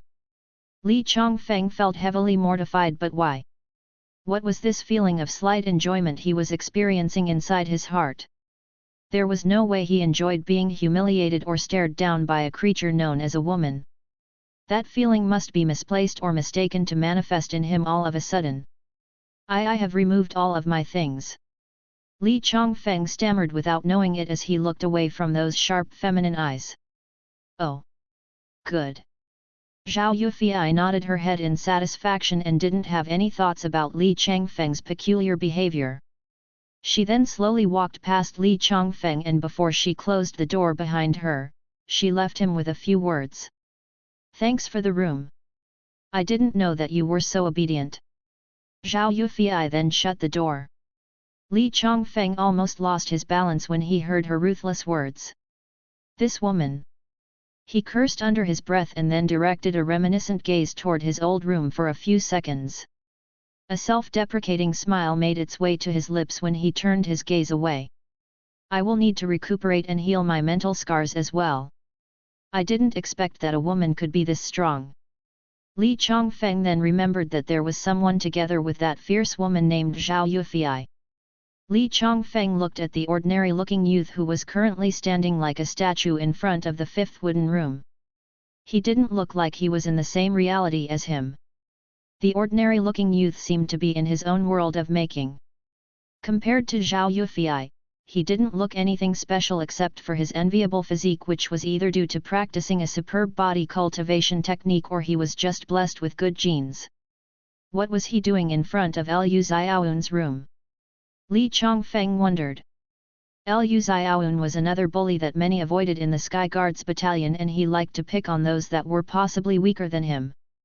Well, he had the qualifications to do so, and the higher-ups didn't have any issue with such behavior.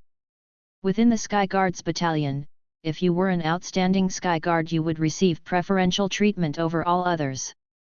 Well, I don't care if he's courting death. Li Chongfeng shook his head and decided it was better to just ignore him altogether. He believed Liu Xiaoyun was going to teach him a good lesson for trying to bite more than he could chew. Li Chongfeng then hobbled his way past the spectators who silently gave him way. After all, he was once the number 10. His defeat didn't mean that he was now weak. In a few moments, Li Chongfeng disappeared among the throngs of people. Meanwhile. Okay. Zhao Wei rubbed his chin absent-mindedly as he looked at the hut in front of him. The evening breeze blew past his face and Zhao Wei could help but look at the gradually darkening sky. Night is about to fall and I can't just sleep outside, now can't I? Zhao Wei didn't knock or call out to the one staying in the room, he invited himself in by smoothly disabling the lock on the door. What the heck is he doing? Does he have a few screws loose inside his head? This is just blatant provocation toward Liu Xiaoyun. He's dead. Should we summon those guys who like carrying a huge coffin, just in case? Will Liu Xiaoyun really off him? Let's watch the show and we will know. From inside the fifth room, a shout of overwhelming rage and hate reverberated immediately after Zhao Wei brazenly disabled the lock. Who is there? Who is it? Who dares to mess with me, Liu Xiaoyun? It is I, your granddaddy, Zhao Wei. Zhao Wei replied in amusement as he faced a completely riled up fairly handsome youth. A/N, I cringed. Liu Xiaoyun, why are you doing immoral things by yourself in the dark? Don't you know that such actions are completely unacceptable? Zhao Wei loudly scolded Liu Xiaoyun like a parent to his child. The crowd was roused by Zhao Wei's harsh words. What? What could Liu Xiaoyun be doing? You have just heard that he is doing immoral things. What do you think a man would do alone in the dark that could be termed as immoral? You mean that? Yeah, that dot. But that needs light or you would risk dirtying everything. Hehe, you guys who have trained your vision to see in the dark, is that really a problem? Though I find myself embarrassed, I have to agree with you on that. Adaptation and evolution are an integral part of living. You guys are rotten to the core. Instead of cultivating, you only know of wantonly wasting your vitality through unholy acts. Shut your trap up. Who said that was rotten? Fudge, are you saying my palm technique one in a hole is trash? It is that guy with an unusual forehead. Anyway, it doesn't matter if what that new recruit said is true or false. Liu Xiaoyun's reputation has just been utterly ruined. Zhao Wei smiled after accomplishing what he wanted and then closed the door. His actions immediately caught everyone by surprise. Inside the room, Liu Xiaoyun's mind failed to function for a few seconds at the sudden turn of events. Hey, let's talk. Zhao Wei took a wooden chair that was close to him and sat. Liu Xiaoyun didn't answer him, his mind taking longer intervals to process whatever was happening. You are now deaf and dumb. All right. It seems we can't talk. Zhao Wei sighed helplessly. You despicable A. Liu Xiaoyun was about to release a lot of profanities, but a seemingly harmless chop connected with his collarbone and soon, the world around him turned blurry before going dark. Oh, I thought you couldn't talk. Zhao Wei looked down at the foaming unconscious youth. Then, a celestial golden inner energy started extending like tendrils from his hand to all the things that belonged to Liu Xiaoyun. Under his deliberate control, Zhao Wei carefully placed them outside. He didn't need to throw them. It would be pointless. Zhao Wei also did the same with Liu Xiaoyun's unconscious self. Now to erase his scent from this room since it's going to be temporarily mine. Is that Liu Xiaoyun? Someone shouted from the crowd. Did you hear any fighting? No. No.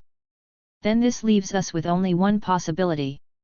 Liu Xiaoyun was cleanly and silently one-shot. He was at the peak of the 6th rank but still got silenced in an instant. That's too terrifying and chilling. It's downright disturbing. We have a monster among us.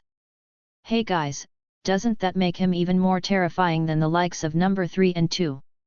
I don't believe it.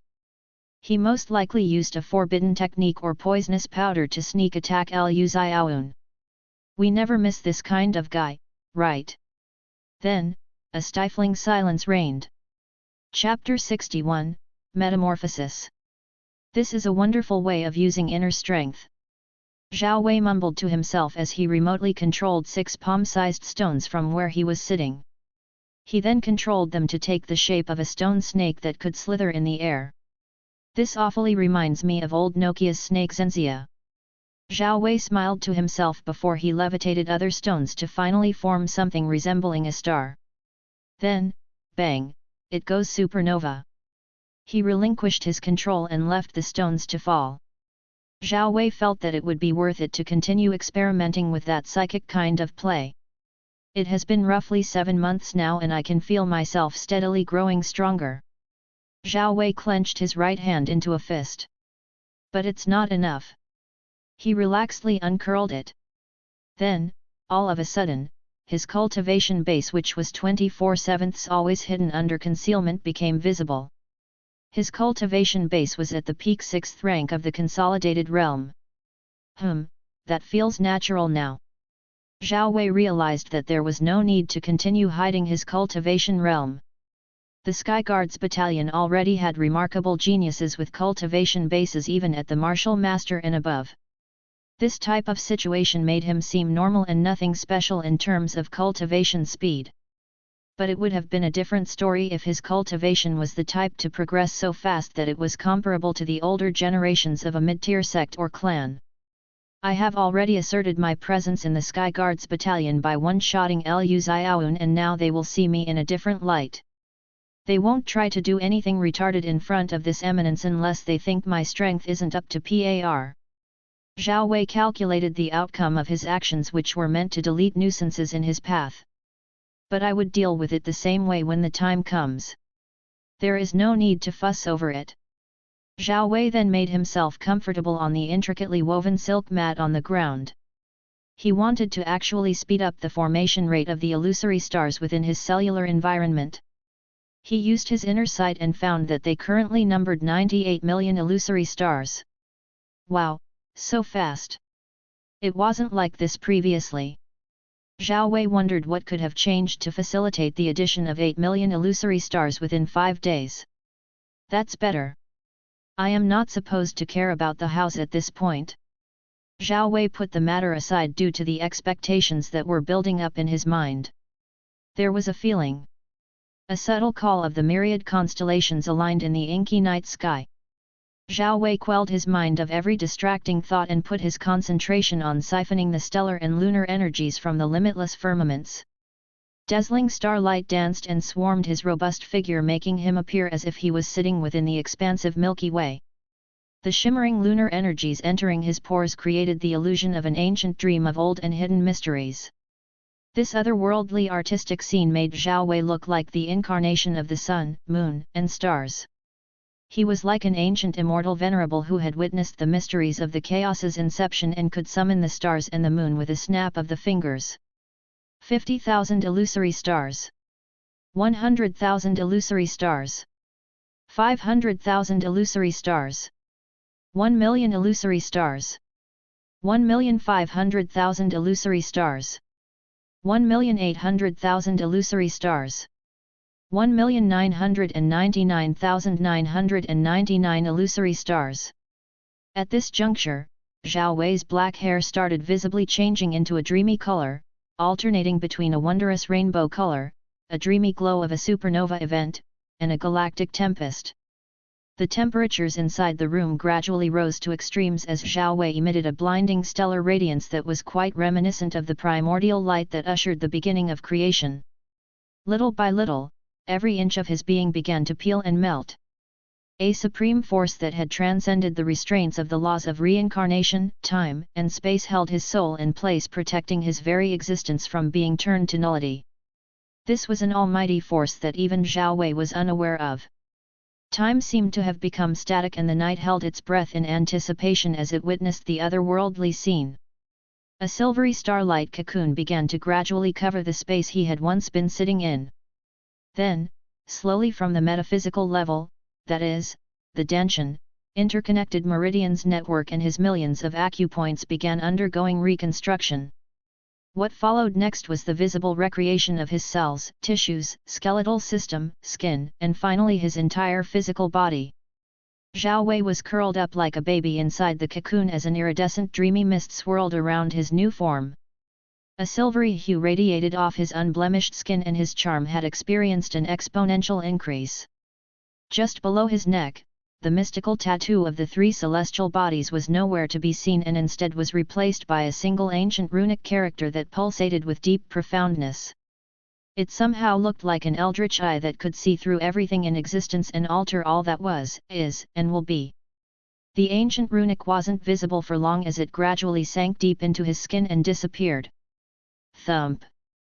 Thump! Thump! His heartbeat seemed eternal and full of infinite vitality as it echoed from the cocoon, like an otherworldly war drum of the gods. Crack! Like a butterfly, Zhao Wei broke free from the cocoon to actualize his complete metamorphosis. Suddenly, his attractive eyelashes fluttered once, twice, before he opened his eyes. His irises shimmered mysteriously and reminded one of the unseen wonders of space. His eye color was now a deep silver like the silvery moonlight cascading down from the heavens. His appearance hadn't been amplified to jade beauty levels, but he could currently be considered to have graduated from ordinariness to aesthetic handsomeness. His physique was simply flawless. The most notable change was the intense mysterious aura that now cloaked every fiber of his being and made him look like a lord of mysteries. A thick starry mist momentarily escaped his lips, carrying with it a secret of the ancients. Phase I. With those words, time resumed its natural flow and the night released its breath. The Dao of Stars. An ancient truth was spoken. Conceal. The myriad constellations subtly reacted to his words and shifted to make his law a reality. His fate star was then obscured from the peering eyes of those who sought to unveil his very existence. This was simply a phenomenal event. A shift in the stars, a dream in time. The heavens no longer see the steps of the mortal wanderer. Only in the dark shall I find solace. A mysterious smile gradually formed on Zhao Wei's face. Chapter 62, Myriad Constellation Physique. Zhao Wei didn't know how to explain how he was currently feeling as he put on some clothes to cover up his nudity. It was difficult to put it into words. He just felt powerful, unimaginable power seemed to be coursing through his veins. Numerous changes had occurred and Zhao Wei couldn't digest all of them at once.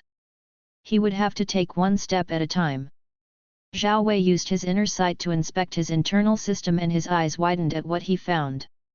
If his meridians were previously like a small stream, currently, they were like the Yangtze River, surging with voluminous amounts of golden inner strength and reinforced to endure a high influx of energy.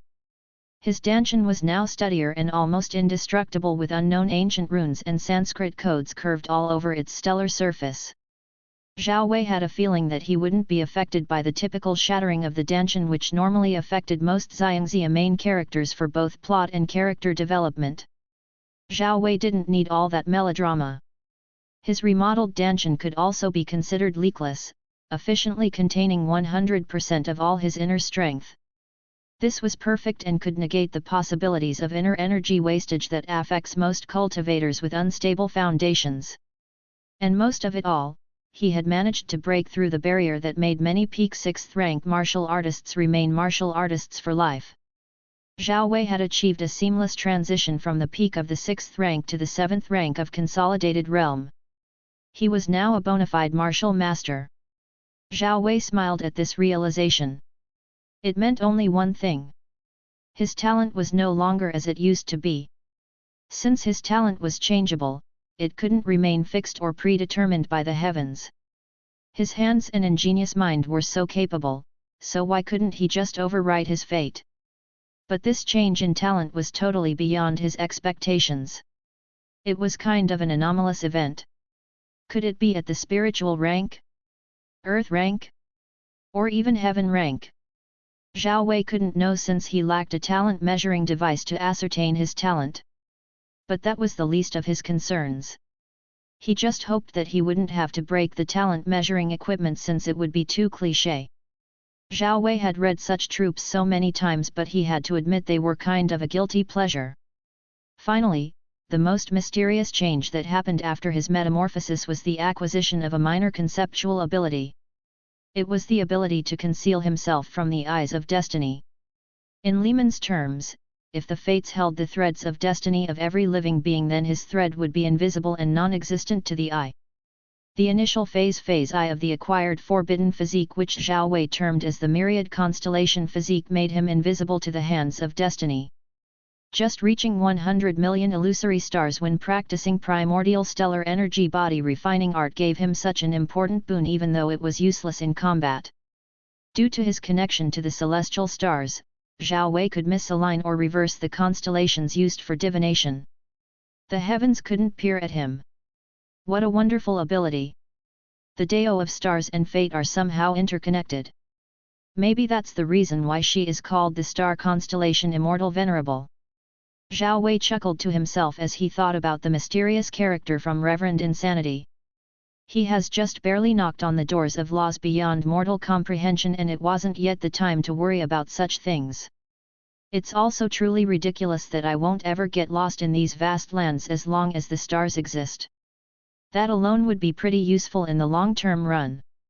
Zhao Wei mused loudly while stretching his body to get a feel of its fluidity. Perfect. The other gains I will look over them later on. A yawn suddenly escaped his lips and Zhao Wei couldn't help but think about food. The problem with being immortal. I don't think I will get tired of this. Luckily, the first rays had already started appearing as they squeezed past the small holes in his door and rooftop. It was during these hours that the servants brought fresh breakfast and spiritual fruits to cater to those who stayed within the 10 wooden rooms. The food was of the highest quality compared to the one served to the general masses at the cafeteria. Zhao Wei savored his meal and finished everything before deciding to go outside. At the nearby sparse trees, the birds sang their morning glory to the heavens while fluttering their little wings from one place to another. The remarkable fresh scent of the morning breeze wafted through Zhao Wei's nostrils, making him release a contented sigh. The world around him looked colorful and vibrant. Zhao Wei realized that many youths were also waking up or starting the day at this hour. Then a strange expression formed on his face when he saw a familiar person. It would be bad manners if he didn't greet them. Yo, Lu Xiaoyun. I didn't expect you to kick out the 6th rank sky guard so quickly. Zhao Wei wore a faint smile as he gazed at the panicking mess of a guy. Fug. I don't know you. Leave me alone. Lu Xiaoyun refused to accommodate Zhao Wei's fake cordiality. To him, Zhao Wei was just a vile demon masquerading as a human being. How could he explain being one-shot like a weakling otherwise? Lu Xiaoyun felt that Zhao Wei's attention should be directed elsewhere but him. He didn't want to have any necessary interaction with such a terrifying monster. Zhao Wei showed a hurt expression as if he had been rejected by his best friend. It looked as if he was suffering from injustices. Why? Don't you want me anymore? Zhao Wei wailed in fake anger while in his mind, he chuckled at his own cringe. Why you? Lu Xiaoyun visibly trembled, not knowing how to respond to Zhao Wei's torments. Lu Xiaoyun almost cried at how mischievous Zhao Wei was. He didn't want to face him anymore. His reputation was currently scarred because of him. So he chose one logical option. He hid himself inside his room and left Zhao Wei to talk to himself. Zhao Wei shook his head lightly with an amused smile on his lips. If only I could live the life of a wastrel young master, haha. Wastrel young master? You really keep on getting stranger and stranger. A soft pleasant voice immediately shifted Zhao Wei's attention to the 10th room. It was Zhao Yufei who was gracefully walking like an immaculate swan, toward him with a heart-stopping grin adorning his gorgeous face. You meant to say morning, right? Zhao Wei playfully winked at her. Zhao Yufei didn't reply and only focused on staring at his face. She couldn't believe it as she put her delicate hand over her widening mouth to cover up her immense surprise. Is there bird shit on my face? Zhao Wei arched his eyebrow. Haha, you wish. Zhao Yufei laughed lightly. Then, what is it? You have become more handsome and mysterious. Your eyes aren't the black color that I am used to, now I only see a captivating silver that reminds me of the moon and heaven. Zhao Yufei had a spellbound expression on her beautiful face the longer she observed Zhao Wei's facial changes. Oh! Zhao Wei didn't walk with a mirror so he wasn't aware of such details. It's truly surprising though. I didn't expect Yufei to view my previous ordinariness as being handsome. Beauty truly lies in the eyes of the beholder and superficialities are nothing at all if a person is repulsed by your personality. You have also grown taller. Will your new look qualify as Riz? Hehe, I thought you forgot that vocabulary. Did I riz you up with my god-level Riz? Pfft, and now you are back to ordinary. Stop speaking cringe words. Zhao Wei raised his hands in defeat, and when they looked at each other's faces, they laughed at the same time. Suddenly, a loud authoritative voice was heard from the main building where the overseer of the Sky Guards battalion resided. His voice seemed to be amplified and transmitted by a sound-related technique. All the 10 Sky Guards come to the main building. Zhao Wei lightly rubbed his jawline as the bad feeling he had once sidelined came back again. And his senses tingled before everything returned to normal. Chapter 63, What if I was an old grandpa? Inside the overseer's main building, various youths could be seen chatting animatedly while some remained quiet and kept to themselves. It was quite a rare occasion for them to be summoned into one place unless there was something special about to happen. They were the 10 Sky Guards and not even one among them had delayed after receiving the call from the 3rd Guard, the overseer of the Sky Guards battalion. Well, the topic they were currently discussing amongst themselves was centered around the new faces and the unforeseen reshuffle of the 10 positions. Wow, I have never seen such a beautiful woman ever since I set foot in this place. A tall skinny youth commented as he cast a look of admiration toward an inconspicuously gorgeous jade beauty standing together with Zhao Wei. This tall skinny youth was called Kong Lao, ranked number 9 among the Sky Guards. Haha, your lascivious nature doesn't lose out to Lu Xiaoun, Kong Lao. A green-eyed youth with a peculiar green mustache laughed jokingly. He was Bai Zhu, ranked number 8. Lu Xiaoun, currently ranked 6th, cast a hateful glare at the two. His eyes gave them a warning to not utter his name as if they were buddies. The two immediately raised their hands to signify surrender, but slight mocking smiles were brandished on their faces. Who hasn't heard about the embarrassment that Lu Xiaoun faced from a complete newbie by now? In the Sky Guards battalion, news spread faster than the time a stinking fart takes to diffuse. But I can't believe that someone new to the Sky Guards battalion easily one-shot a guy like Lu Xiaoun whose cultivation base isn't weak. Could his cultivation base be higher than his OR? Is he just a natural genius that can easily triumph over other geniuses of the same level? Let's look at his cultivation. Oh, I didn't expect this. Isn't this too much? That's peak 6th rank. I haven't seen it wrong. Can you guess his age? He should be around 14 to 16 years of age. I bet he's 16 years of age. That's incredible, but not that exaggerated like Feng Hanyu's cultivation. Let's not talk about that monster. Then, a cold voice sounded in the meeting hall which made the talking youths keep their traps shut. Good. Then, I will get straight to the point. As if appearing out of the thin air, a figure clad in silver armor stood at the center of the hall. A stern, cold look adorned the face of the third guard. As a common courtesy, the 10 Sky Guards all greeted him in respect. Lord Guan Jan's seclusion is expected to end in a month. With the end of his secluded meditation, his lordship will be willing to take a few disciples under his wing. It can be 1 or 2. The third guard explained with a look of fascination as he referred to Lord Guan Jan. Well, everyone in the Guan Jan Corps yearned to be under the direct tutelage of Lord Guan Jan himself. Who wouldn't want or dream about such a lucky opportunity? Lord Guan Jan was a legend in Cloud Country, and he was widely known to have ascended into the unreachable holy path before casually sitting on the throne of invincibility. The prerequisite for being taken under his lordship would be decided by. This is getting boring. Zhao Wei lazily thought as he tried to hold back his yawn. It is now that I realize sometimes having a transmigrator's memories is both good and bad at the same time. Zhao Wei found this conjecture logical. Knowledge is power, but at the same time, too much knowledge can prove to be poisonous.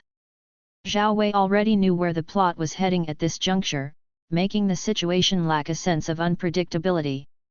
Yes, having knowledge of the timeline made one avoid most pitfalls quite effortlessly, but it would make one's mind fixated on the known details, unprepared for the emergence of variables and the unknowns. Zhao Wei didn't dare say that he was unbeatable. He was just a simple man looking for excitement and meaning. He was naturally cautious and meticulous in his plans, but Zhao Wei thought that that aspect of himself made him stiff at times. There was a hidden urge for recklessness buried deep within him, threatening to erupt, but could such urges be considered good in the long-term run? A deep realization emerged in Zhao Wei's mind. What I lack is the feeling of life and death being decided in a single moment, and the tribulations meant to develop me both in wisdom and overall power. Haha, but who is stupid enough to send himself into a quagmire? Zhao Wei wasn't the type to willingly send himself into a den of lions to be eaten, he was the type to eat the said lions for supper. The ominous premonition is probably related to those bandits that we are tasked to exterminate, but I might be wrong. I should be prepared for any trouble that comes my way. Zhao Wei fiddled with his fingers that were placed behind his back. As various thoughts ran through his mind, Zhao Wei also listened to the words of the third guard and compared them with what he already knew. Zhao Wei was on the lookout for any discrepancies that might come to bite his ass off later on. But it seems there weren't any. The mission they were given by the third guard was pretty simple. Beat bandits up and accumulate battle points. The higher the cultivation base of the bandit killed, the greater the battle points earned. The accumulated battle points would then be used to redeem alchemy resources and powerful cultivation techniques like partial holy martial arts, from Guan Jan Palace's treasury hall. They were also given 5 days to prepare before going on the hunt for renegade bandits that wanted to cause trouble to Cloud Country. Zhao Wei naturally didn't give an F about the enmity between Maple Fire Country and Cloud Country. He didn't like political propaganda and conspiracies. But if it was war... A crazy smile tugged at one of the corners of his lips as he unhurriedly walked out of the main building. That smile that only signifies evilness. Zhao Yufei cut off his thought process as she gazed at his face. Evilness? I don't consider myself either good or evil. Zhao Wei's face returned to his usual bland expression. I don't think so. There are only two and you can choose only one. Zhao Yufei smiled. Such thinking is flawed. I believe choices weren't meant to be chosen but for man to do whatever he wants according to his will. Living not according to your will but following choices and morality given definition by the world is sh*t. Zhao Wei walked with his hand behind his back while wisdom swirled in his magnetic silver eyes. You like philosophizing everything that even sometimes it feels as if I am talking to an old man instead of someone of my own age. Zhao Yufei stifled a laugh as she covered her small mouth with her delicate hand. Zhao Yufei had captured this special aspect of Zhao Wei's personality ever since she came to know him back at the Zhao clan. Sometimes, she truly wondered if Zhao Wei was a reincarnated grandpa who had returned to his youthful days. Old man. I am not an old man. On Earth, I died around 25. Add that to my 14, that doesn't equate to me being an old grandpa, you little Zhao Wei grumbled, but he couldn't actually explain that to Yufei. It was a secret. His ultimate secret. What would you do if I were an old man masquerading as someone young? Zhao Wei curiously asked while giving Zhao Yufei a side glance. Zhao Yufei paused for a moment, completely taken by surprise after hearing Zhao Wei's silly question. I would only say one word. Zhao Yufei adorned a terrifying smile on her unblemished visage. P.E.D.O. My condolences to all the million-year-old reincarnators and regressor harem seekers out there. We have a cultivator secret agent out here. Zhao Wei looked at the azure skies with a pitiful gaze. Chapter 64, Bandit Slayer. Word count 1944. The mission issued by the 3rd Guard wasn't solely meant for the 10 Sky Guards but also the entirety of the Sky Guards battalion. Of course, high priority was centered around the 10 Sky Guards and they had the option of either choosing whoever they wanted to form a party with or going solo mode. Most didn't want to take the risk of fighting the bandits alone and chose to join squads having a reputable genius to maximize their survivability. Apart from survivability, there was also a matter of studying the terrain, scouting their surroundings and also the efficiency when it comes to strength in numbers. The 5 days that the youths had been given by the overseer were all to prepare for the mission and be at their very best. Zhao Wei didn't enter or form his own squad. There were many reasons behind such a decision. 1. If he had others accompanying him, they would only serve as dead weights and hindrances that only need to be saved. 2. If he had to be constantly on the lookout for his squad status, then he wouldn't be able to fight without restraints. 3. In the whole Sky Guards battalion, Zhao Wei thought he was currently the strongest, and this wasn't due to being overconfident, they were just pure facts. Zhao Wei had already analyzed the strengths and weaknesses of the 10 Sky Guards. He had a good opinion of them since they were capable, but the reality out there in the wild didn't care if you were a revered genius. Bandits were a heinous bunch and they wouldn't take it lightly when the youths from the Sky Guards battalion disturbed their peace and banditry. 5 days swiftly passed and finally, the day of the mission arrived. You are going alone? Wouldn't that be dangerous even for you? Zhao Yufei softly spoke with an unhidden worry showing on her face. You are worried about me, huh? I didn't see that coming. Zhao Wei said teasingly. Ugh, I am not worried about a bastard like you. I am just trying to convince you to change your decision lest you meet certain dangers during the mission. Zhao Yufei cutely balled her fists in frustration. A shade of red gradually spread around her cheeks.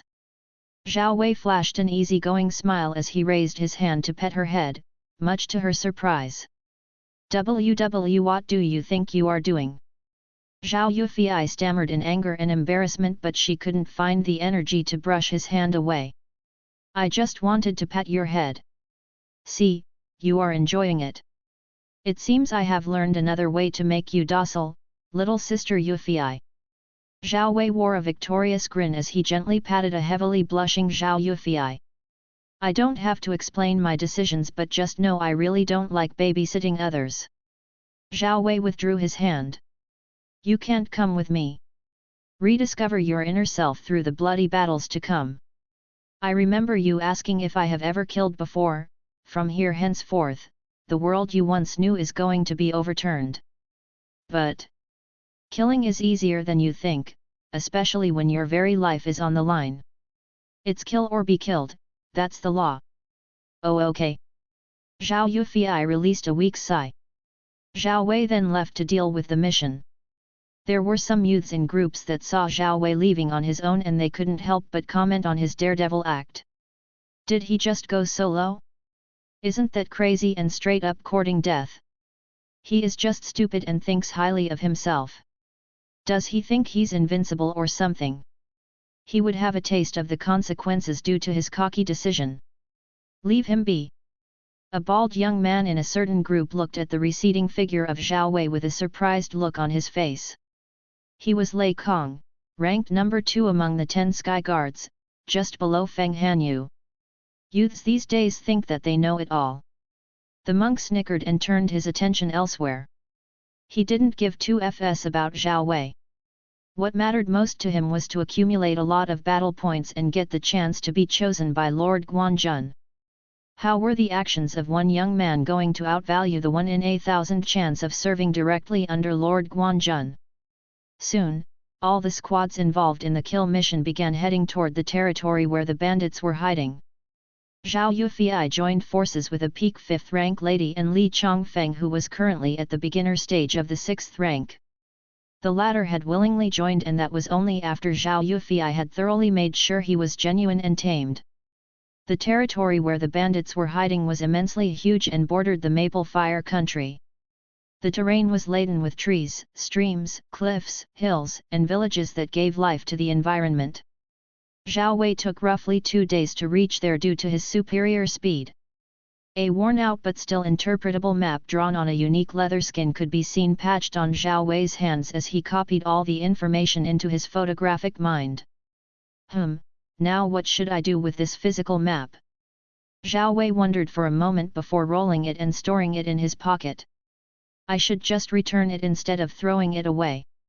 With the layout of the terrain easily imprinted in his mind, Zhao Wei didn't have to constantly refer to the hand copy. The territory, which was comparable to a maze brought into being, was easily navigated by Zhao Wei as he stealthily rushed toward his very first targets a couple of miles away. He was a recon expert due to his telescopic vision, and the way he was effortlessly moving among the trees made it look as if he had always been familiar with the region. Ah, there you are. An amused glint shone in Zhao Wei's eyes when he saw a group of 6 bandits camping in an almost inconspicuous place. They really knew how to camouflage their camping sites. Some were on the lookout, maintaining vigilance over their surroundings, while some went on with their businesses. Zhao Wei sensed a couple of life signatures inside the log house that were weaker compared to the 6 bandits he had singled out. He heard the weak low moans of hopeless women and the inarguable scent of death. Typical of bandits. Zhao Wei touched his chin as he listened to the wind and sounds emanating from the house. They are truly careless despite their so-called surveillance. What a lousy bunch. 2 peak 4th ranked, 3 peak 5th rankers, a beginner 6th ranker and a peak 6th ranker. Zhao Wei categorized their strengths in ascending order. The 2 peak 4th ranked were the ones acting as the surveillance dogs, while the others enjoyed themselves. Phew, those guys are busy enjoying themselves while I am here getting nothing. One of the bandits complained with indignance as he lit up a thick tobacco cigar before taking a puff. He then exhaled a ring of smoke in satisfaction. I can even hear their satisfied groans from here, and it's making me hard that I could fuck a hole through the ground. Bandit B comically and exaggeratedly rubbed his crotch. You are a shitty lowly fucker, you know that, haha. Bandit A clicked his tongue in disgust before laughing. Don't be so impatient, brother. The leader promised us some fresh village women after this boring shift. He then added casually. The leader really knows how to joke. He will be leaving us nothing after enjoying all the goods. Bandit B grumbled as his eyes lazily scanned the surroundings. Bandit B then eyed the thick cigar. Won't ya share some smoke? Bandit A blew the smoke on his face before begrudgingly giving him the cigar. Bandit B remained unaffected by the smoke and hurriedly took the cigar. That's what I am talking about. He greedily took a puff. I am gonna take a piss. Give me a moment. Bandit A said in a hurry. Don't do something that I wouldn't do. Bandit B flashed a meaningful smile. Fuck you. Bandit A then walked toward a thick bush some distance away from his friend. Bandit A was unaware that the tall tree next to the thick bush was where Zhao Wei was observing everything while casually sitting on a branch as if he was sightseeing. You brought yourself to me. Zhao Wei leaned his cheek against his fist as he eyed Bandit A in amusement. Bandit A and Bandit B were names he had come up with to remember the cannon fodders. It's a pity I forgot my bow back at the Zhao clan. Then an ingenious idea appeared in his mind. Zhao Wei then started searching his pockets for a silver coin and he found one. Misaka, let me borrow your railgun move for a moment. Yo, what do you think about the ass of the village head's wife? Zhao Wei asked in a serious tone as he tried to mimic the voice of Bandit B. It's thick and fat. I have thought about clapping them a few times in my dreams. It's a pity only the leader gets to enjoy her. Bandit A answered quickly as he released a sigh of satisfaction while taking a piss. It was only some seconds later that Bandit A realized that the voice came from above instead of behind where Bandit B was. A confused look settled on his face before he abruptly gazed at the tree branches. And there he saw a youth about 14 years of age merrily swinging his legs around like a child in a park. The youth was also flipping a silver coin with surgical precision using his thumb. Who the fuck are you, kid? Bandit A hurriedly touched his blade, prepared to swing it at any moment. Zhao Wei stopped flipping the coin and smiled down at him. I am the bandit slayer. Zhao Wei then channeled a little bit of his inner strength into the silver coin and aimed at the head of Bandit A. I will kill. Whoosh! A beautiful golden line zapped through the air before drilling a small circular hole in the forehead of Bandit A. With his eyes widening in extreme disbelief, Bandit A didn't get to finish his words before receiving a headshot. Sound an alarm first, small fry. With his hands tucked inside his robe, Zhao Wei soundlessly gravitated down to the ground. In the next moment, he appeared behind Bandit B and poked his shoulder. You are done already. Bandit B continued getting high. Zhao Wei wondered if cultivators could also get high. I am back from the memorial service of your friend. Bandit B tensed when he heard an unfamiliar voice, and when he was about to shout an alarm, a wind blade severed his neck off his body. Deep red blood started splattering in all directions from the beheaded corpse like the waters of a fountain. Seconds later, the headless body languidly fell to the ground to make a pool from its own blood. Strangely, the blood didn't dirty Zhao Wei's body. His clothes remained spotless. All the droplets of blood seemed to hit a wall whenever they splashed toward him. This is the infinity between us, blood. Zhao Wei then nonchalantly walked toward the foul house of depravity and orgies. Chapter 65, How Bitter. Only 5 remaining. I am surprised that these guys are still oblivious to their current situation.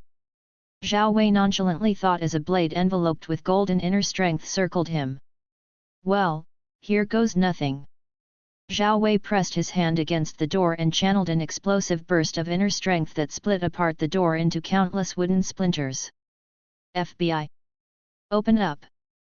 Zhao Wei said in the gentlest voice he could ever muster, but what met his eyes was a revolting scene that almost made him vomit. Zhao Wei already knew of what was happening inside the room, but when he had been surveilling this bandit's establishment, he hadn't bothered to use his X-ray vision since he didn't want to. Seeing others go at it and r**ping innocent women was beneath him. The room had the unmistakable foul stench of sex and the faint aura of death lingering in the air.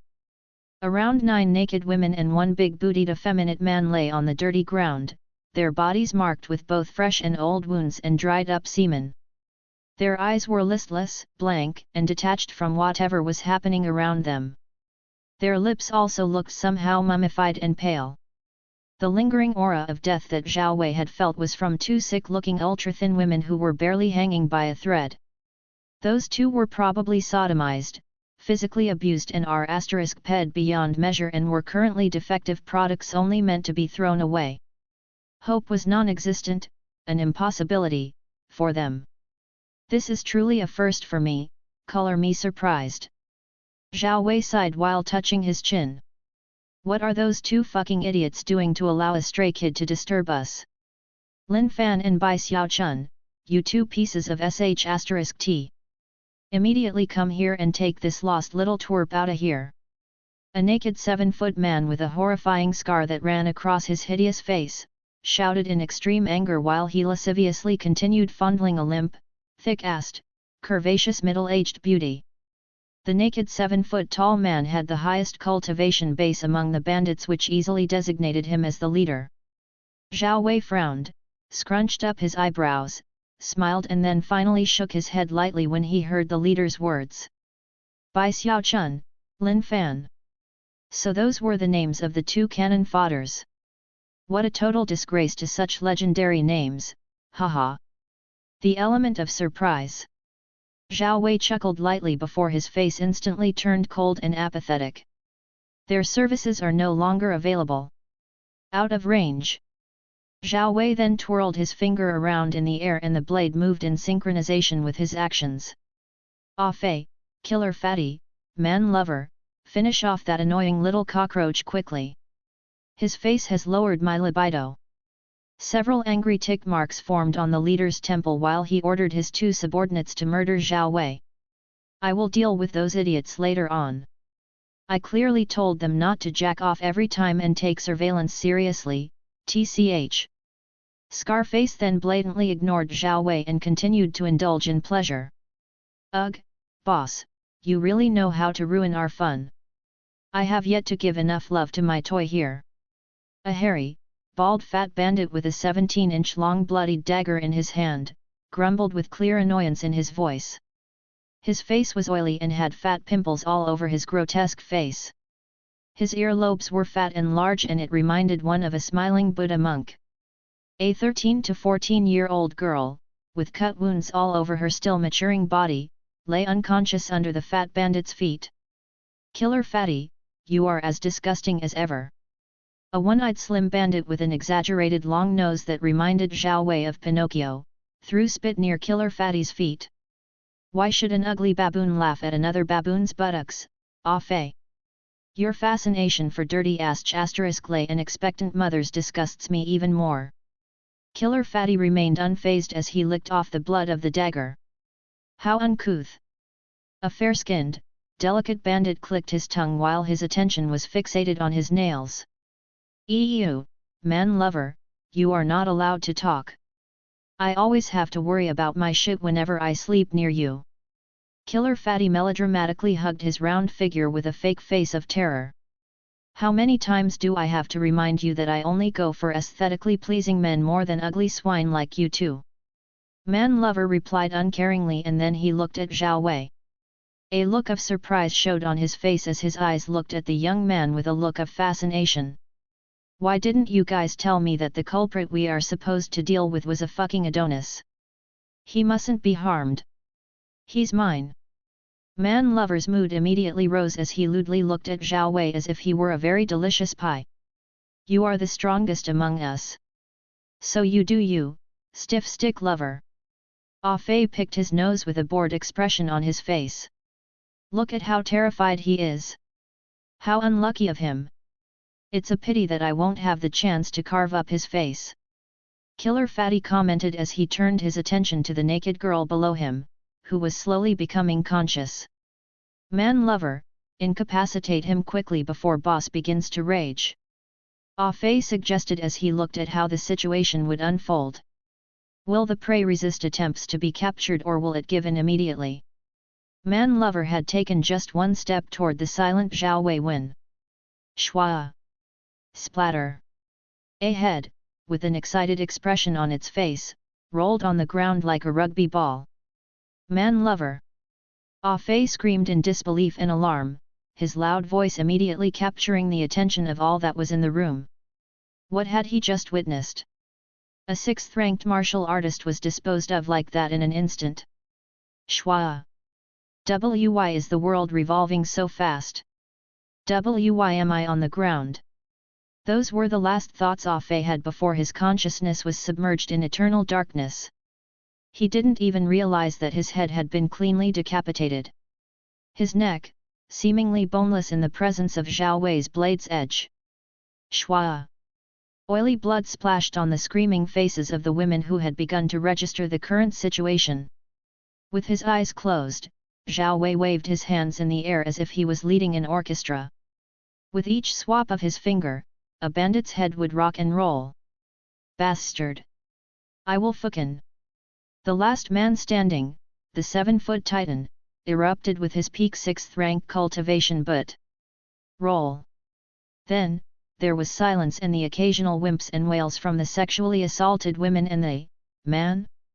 When Zhao Wei opened his eyes, they didn't feel relief but only looked at him in more terror and fear than even their abductors.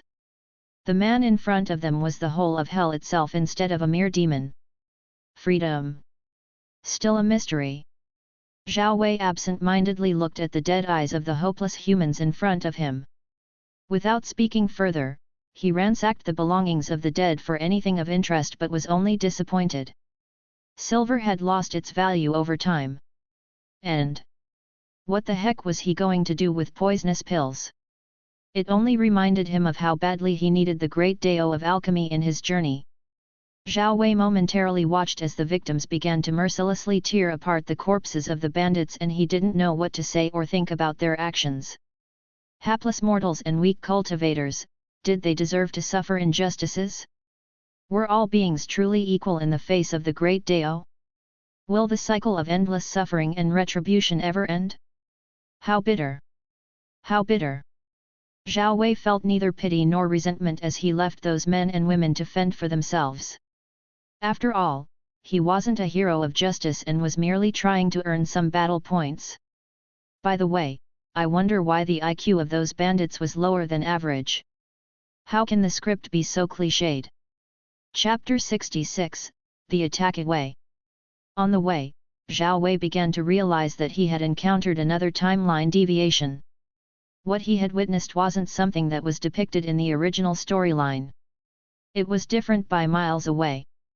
King of Gods didn't have many dark themes, but what if there was a hidden canvas being obscured by the surface canvas on which only good and mild things were drawn? Something like that was possible. In his previous life, Zhao Wei had read such novels, for example, a story where the author gets reincarnated in the same novel he/she had created, but after time passes, they would soon find that the world they created wasn't still the same. The plot is derailing from its predetermined path.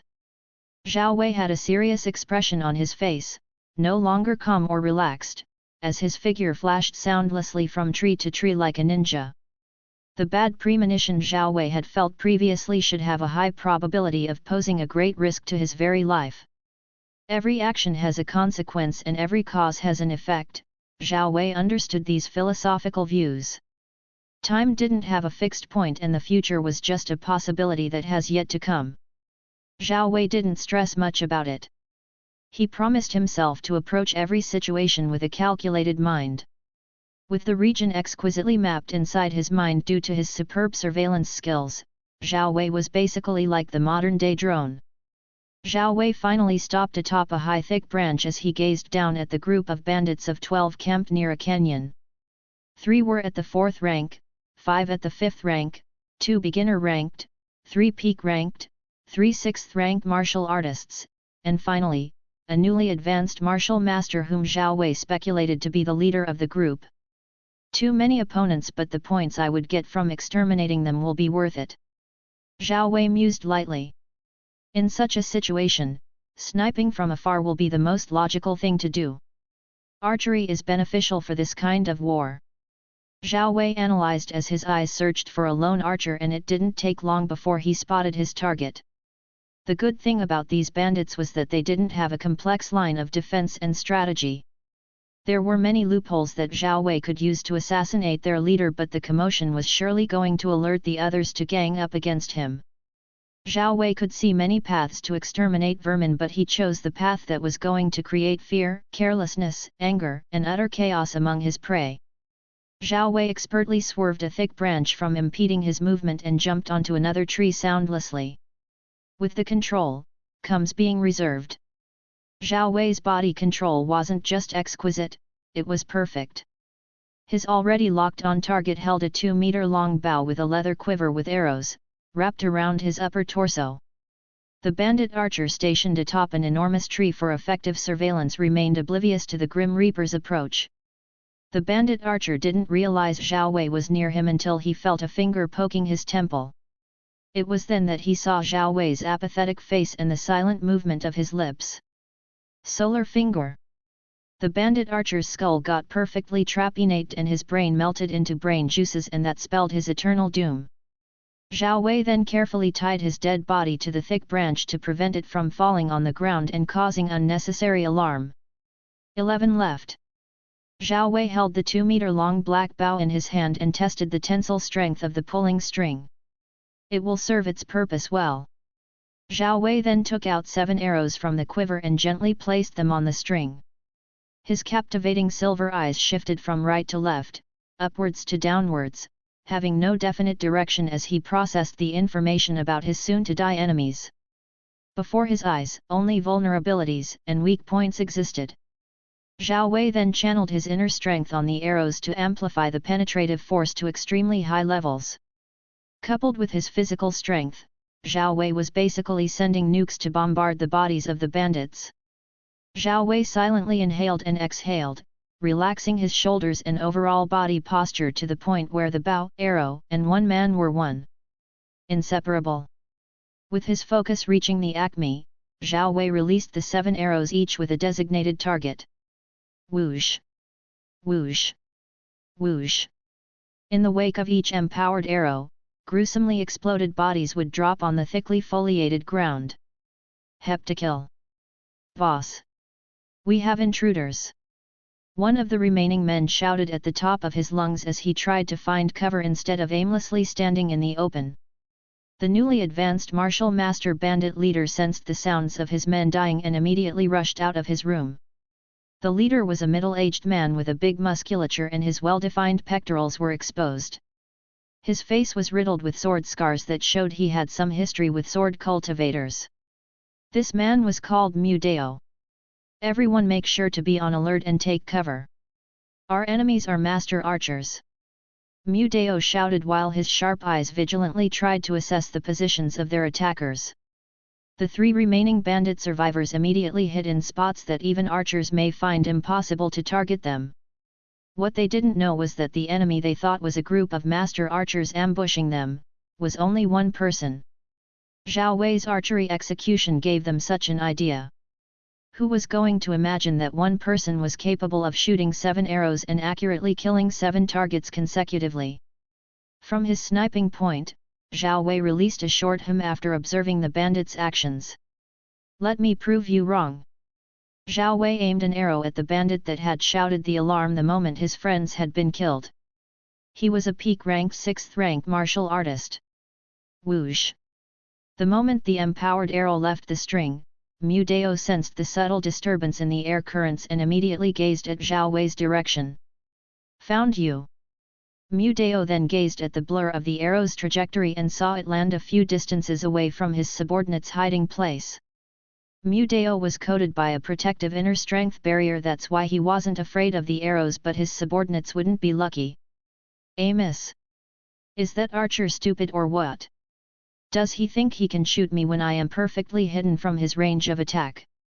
The thick fish-lipped subordinate, whose mouth was reminiscent of someone with a botched lip job, sneered heavily. Since he had already seen Zhao Wei's hiding position, Mu Dao decided it was better to kill him first before his allies came to the rescue. You see, Mu Dao was quite confident in his martial master status. But just as Mu Dao was about to take his first step, he saw a clever one-sided grin form on Zhao Wei's face. They were separated by only 100 meters, so Mu Dao could perfectly see Zhao Wei's actions. Suddenly, a sense of foreboding gripped his heart when he saw Zhao Wei make a gesture with his index finger and middle finger. Itaki reference. Misdirection. Over the distance, Mu Dao heard those perfectly calm words and his eyes widened in realization when he sensed the unmistakable movement of a martial master's inner strength. Big fish, move out of there immediately! Mu Dao warned vehemently. The one being addressed was exactly the subordinate with a botched lip job, but Mu Dao's warning was too late. Whoosh! The arrow embedded in the ground vibrated only once before quickly shooting toward Big Fish and digging through his neck, ultimately leaving the head grossly hanging off it at an unnatural angle. Big Fish died. "No!" Mu Dao wailed in extreme anger and anguish as his whole martial master aura erupted like a typhoon that swept through his surroundings. "You are dead!" Mu Dao directed all of his bloodlust and killing intent at Zhao Wei. Zhao Wei tilted his neck to the side with a disturbing creepy wide smile on his face as his hands tugged at the bowstring 2 times in succession. That was Zhao Wei's answer. Whoosh! Chapter 67, Red Death. The 2 remaining 6th-rank bandits, after witnessing Big Fish's death, began to panic and fear for their lives. Instead of sitting ducks and hiding, the 2 bandits thought it was better to engage in quick movements that would put the archers in a tight spot. But alas, they weren't aware of their already sealed fates.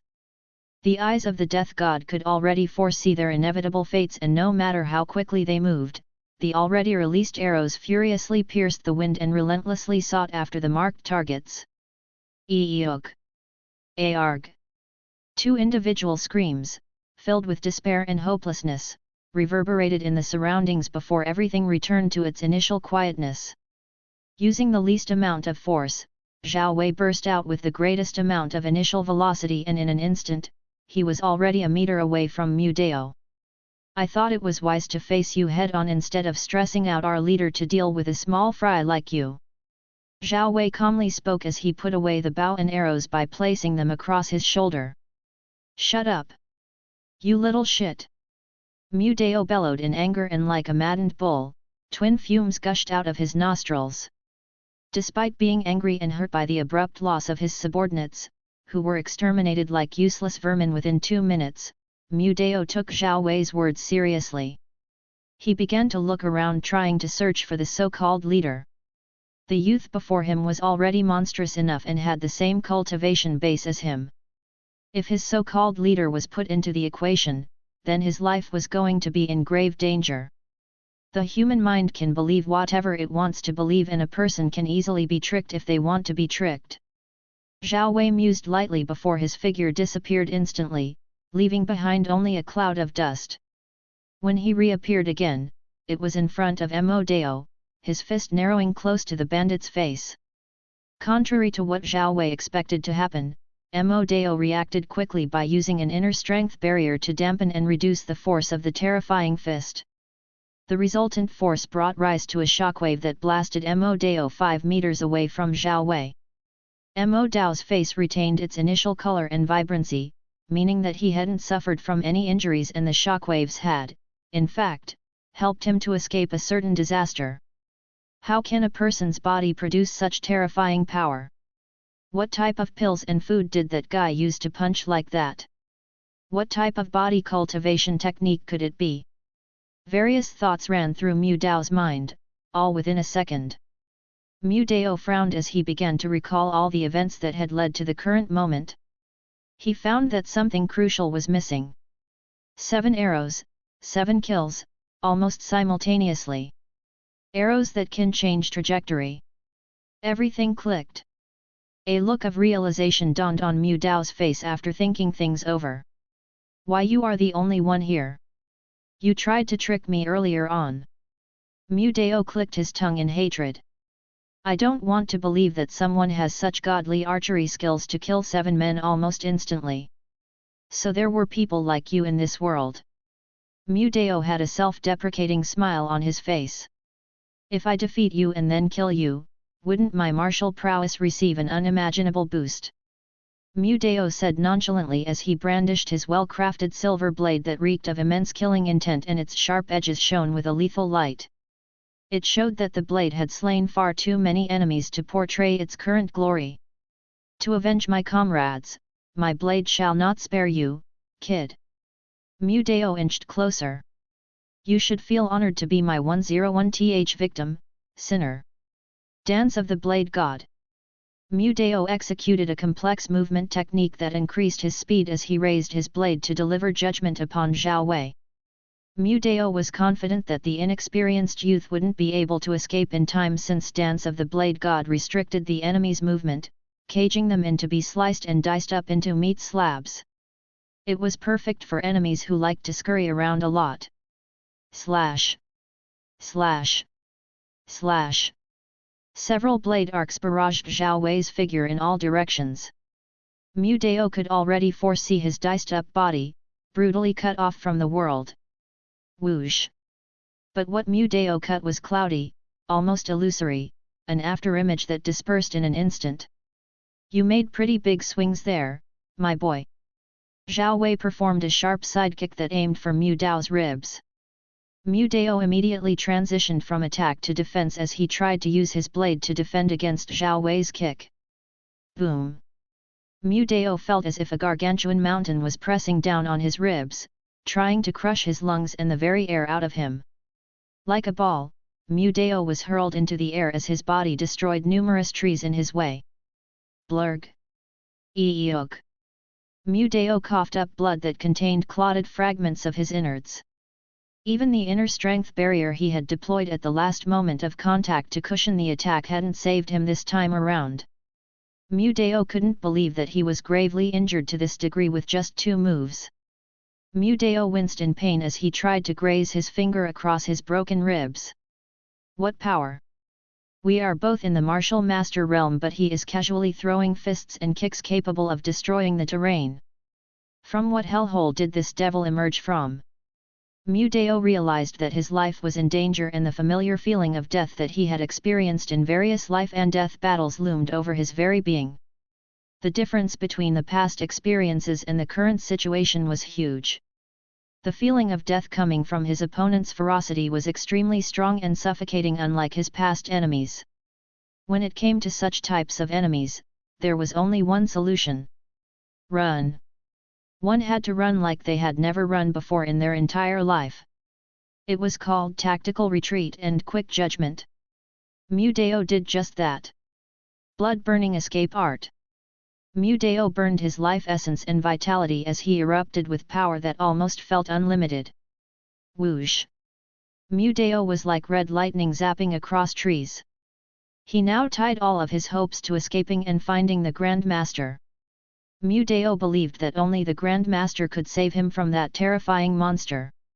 Mu Dao didn't want to die just like any other human who loved their life and existence. The effects of using blood-burning escape art were extremely bad, but they could be resolved under the right and stringent conditions. As for his life, that couldn't be reclaimed once it was lost. He only had one life. After covering several kilometers and seeing that he had lost Zhao Wei, Mu Dao released a small sigh of relief as he supported his weak body by leaning against a tree. He was beyond exhausted, but enough energy for another run still pulsated within his energy vessels. This should be enough. I am just a few kilometers away from where the Grandmaster is staying. Hope shone off Mu Dao's eyes. And once I reach the Grandmaster, I am going to tell him about that brat. It seems our locations have been compromised. Mu Dao breathed heavily, and just as he was about to continue his escape, a voice full of energy and interest came from above. I never expected Red Death to exist in this universe. You, sir, have surely opened this ignorant one's eyes. How? Mu Dao immediately lost all hope after failing to come up with any sufficient reasoning behind Zhao Wei's unreasonable speed. How deplorable! How unfair! Chapter 68, Gandalf? By the way, who is this Grandmaster that you have been yapping about? I would like to know him better. Zhao Wei lifted his fingers to gesture air quotations as he glided downwards from the tree trunk. Mu Dao created a distance with him. Even though he was hopeless and on the verge of giving up, Mu Dao didn't want to just hand over his life. As a dignified martial master, Mu Dao deemed it better to, at least, leave his opponent with a severe injury that would make him suffer a lot. As for information about the Grandmaster that Zhao Wei was inquiring about, Mu Dao could only scoff at him. I am not obliged to tell you anything, kid. But since you are formidable, I can relay a little bit of information for you to spare my life. What do you think? Is the deal good? Mu Dao proposed in a convincing tone, all in an attempt to indirectly be spared from death. Zhao Wei stopped his movements for a moment and arched his eyebrow. You want to tell me such important information, brother? Zhao Wei smiled amiably as if he had met one of his long-lost buddies. Mu Dao showed a visible cringe but controlled himself lest he lashed out at Zhao Wei for calling him brother. The little sh*t killed my whole gang and now he dares to call me brother. If that isn't a blatant mockery, then what is? Mu Dao clenched his jaw. Is the deal good or not? Zhao Wei pouted lightly as if considering the matter. I think it's not bad. I will spare your life if you tell me about Grandmaster. Foolish brat. Easily gullible toddler. The moment I survive this ordeal, there is no way I won't be looking for revenge. Mu Dao snickered internally. Keek, he thinks that I am going to tell him anything about Grandmaster?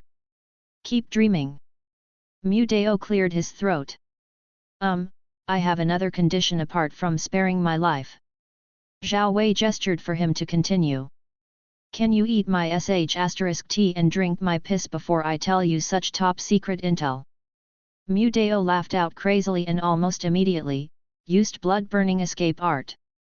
Mu Dao used the remaining energy he had to propel himself forward like a ball, his speed inevitably breaking the sound barrier and surpassing it. Mu Dao had used up his whole potential to utilize such speed as his figure, a blur of red light, traversed several kilometers in a matter of seconds. He had only been stalling for time to get an opening once again. Who talks nonsense with an enemy that they are supposed to kill regardless of the crucial information they have? Mu Dao had never spared talking with enemies that were soon to fall. The earlier he killed them the better instead of wasting his time. Mu Dao instinctively touched his pocket to feel if that thing was still there and mentally sighed after finding it was still intact. That was his ticket to enter the grounds of the Grandmaster, or else he would be stranded with that monster. Mu Dao knew that Zhao Wei's speed was unimaginable, but he had doubts if the brat could achieve such speeds without using a forbidden technique.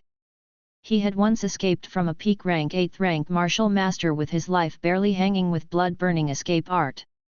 So Zhao Wei, a mere 7th rank junior, shouldn't have a more exaggerated speed boost, right? As Mu Dao was thinking while crazily running, he suddenly sensed a shadow from the sky. Against the strong light of the sun, Mu Dao couldn't see the features of the shadow clearly, so he had little impression of it.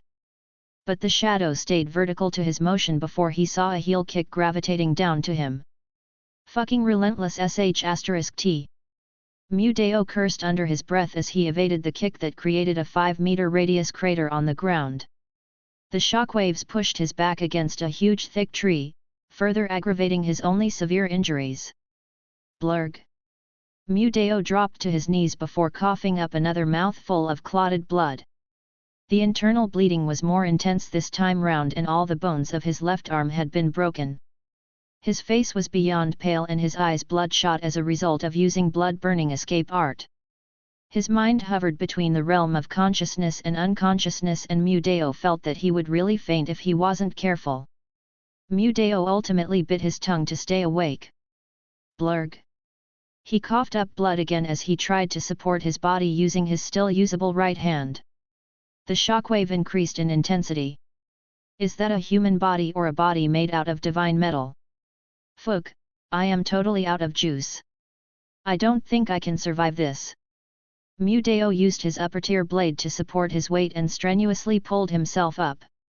But Mu Dao didn't stand for long as he felt a burning hot pain drill through his knee joints in succession. Arg! Arg! Damn it! Fucking sh*t! Mu Dao shrieked in pain as his remaining upper torso looked at his lower body. His legs weren't with him. They were on their own as separate entities. Then Mu Dao looked at his profusely bleeding decapitated legs, thick blood spraying like an opened champagne all over. Mu Dao had yet to feel the full pain. The neural message seemed to have experienced a delay. My leg. My leg. What did you do to my legs? I am a cripple? Did you just make me a cripple? This can't be happening. I will fucking kill you. Mu Dao turned hysterical.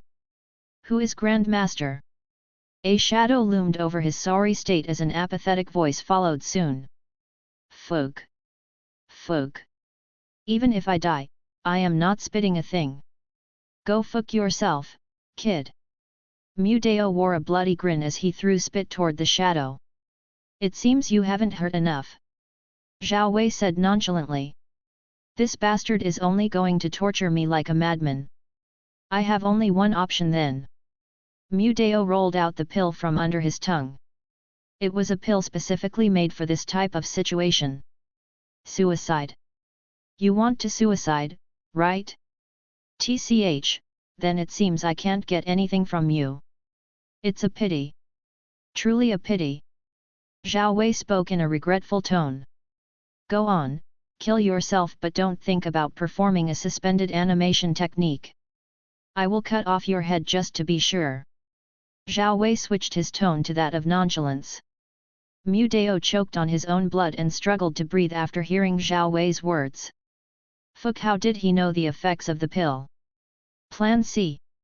As if possessed, Mu Dao immediately used his blade and swiftly cut through his carotid artery and jugular vein. Blood spilled and his eyes were extinguished of their life and vitality. Zhao Wei frowned as he looked at the dead body. Another variable. Who is this high-sounding Grandmaster figure?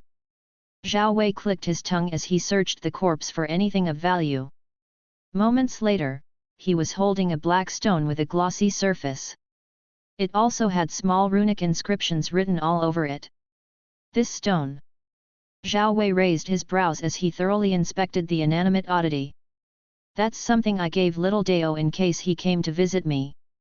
An old voice full of vibrancy and ancientness reverberated in Zhao Wei's ears, catching him off by surprise.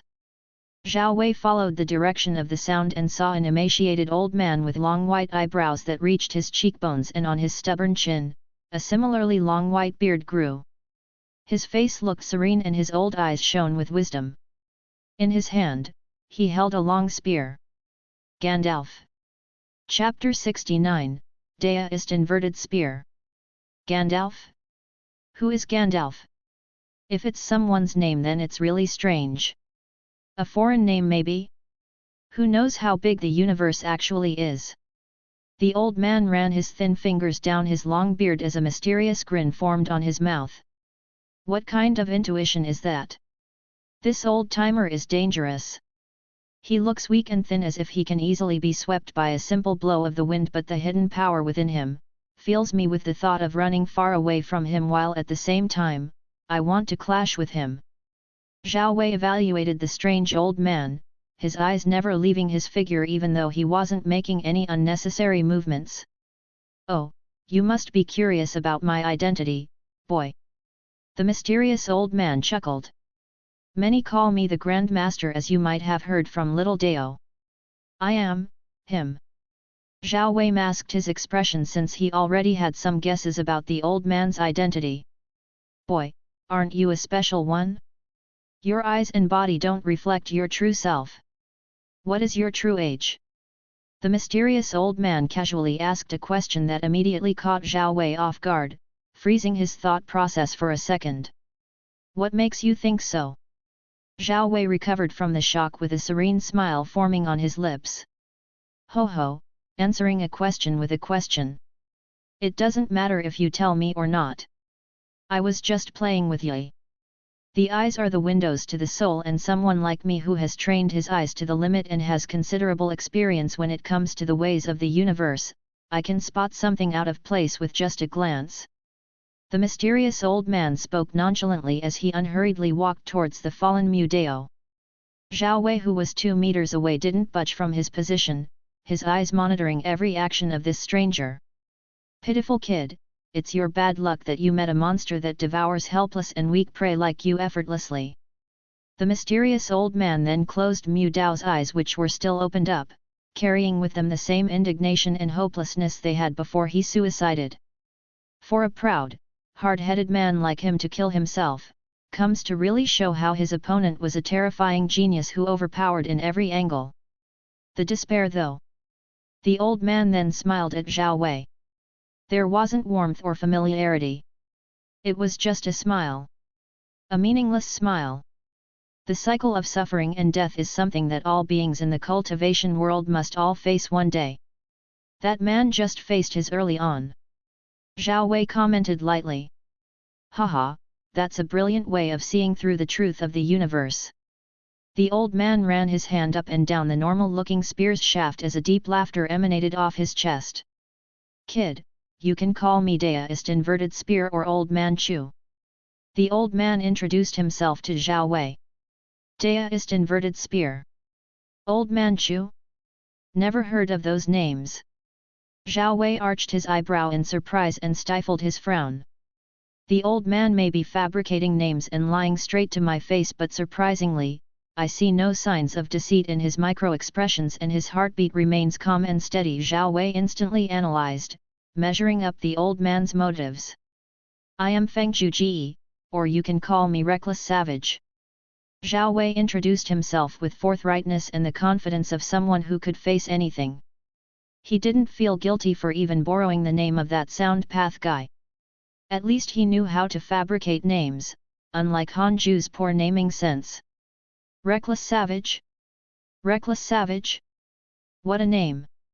I suppose it portrays your inner nature, kid. It's really good to be young. Ah, youth.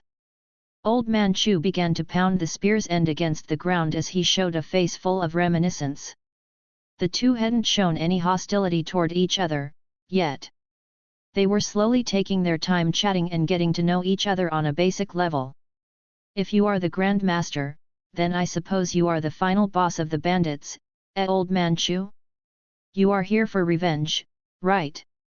Zhao Wei casually asked while his senses were pushed to the limits, covering every little sound within the radius they were in. Revenge? How useless! Do you think I would even bother? If it was just for an act of petty revenge, I wouldn't have come here, kid. Old Man Chu's expression turned sour for the first time. That stone in your hand led me here. Old Man Chu pointed his bony finger toward Zhao Wei's right hand. Zhao Wei had that face, urging him to explain everything and be done with it. That's an array opening stone I specifically made for little Dao to use when he wanted to look for me. Zhao Wei's silver eyes twinkled before his expression morphed into a serious one. Array. Never expected that. But wait, something's not right? The bad premonition that I had been feeling. We are currently inside a camouflaging array, making us invisible and cut off completely from the surroundings. Old Man Chu nonchalantly explained. I was trapped inside an array without even knowing it. Was the array set up beforehand, or did the old man predict the possibility of someone passing through this path? I am really in trouble. I have met the first anomaly and variable that I wouldn't have anticipated. Zhao Wei released a sigh. I presume you don't want me to run away, Old Man Chu. He then stated the obvious. Haha, you have good discerning eyes. You see, the reason I have always liked to set up this ceiling array whenever I fight with worthy opponents is because at the end of it all, they always try to escape. And, I don't want that. It always steals away the fun. Old Man Chu spoke loudly with a crazy light radiating off his old eyes. My boy, don't you think a fight should always have a clear end? Old Man Chu directed a question toward Zhao Wei as he traced the edges of the inverted tip of the spearhead. The aura of the peak 9th rank realm slowly began to flow out of his emaciated form. An aura even stronger than that of Ya Lingyun and the third guard. Zhao Wei remained silent for a moment as he faced his very first crisis. He had never fought an 8th rank martial master, much less a 9th ranked in his entire life. And the old bones in front of him seemed to be an elite among elites. There was even something otherworldly about him that Zhao Wei couldn't put a finger on. I have never slayed a peak 9th ranker, you old fossil. It wouldn't be bad if you served as my first. I promise to be gentle. Zhao Wei erupted with a burst of crazy laughter, laughter filled with the resolution for the inevitable. His silver eyes were brimming with bloodlust, an utter urge for destruction and annihilation. Were you never thought to respect your elders, boy? Old Man Chu also laughed crazily, boundless killing intent radiating off him. A clash between two monsters was about to begin. Will Zhao Wei succumb to Old Man Chu's inverted spear, or will he find a way to escape the sealing array? Chapter 70, Terrifying Old Man. If one thing Zhao Wei had to admit that was clever and thoughtful, was the mysterious sealing array. He didn't know what mechanisms it operated under, and it was his first time experiencing what it meant to be trapped inside an array mechanism. Heck, it was his first time seeing an array after reading so much about them. His inner spirit of learning was simply stirred up beyond reason. Zhao Wei's interest in the auxiliary branches of cultivation had never dwindled as he got closer and closer to one of his goals. His eyes might be capable of seeing through most things, but what happens if the unseen don't want to be seen? After a nanosecond of analysis, Zhao Wei had come to terms that he couldn't crack the code, or simpler terms the core of the complex array.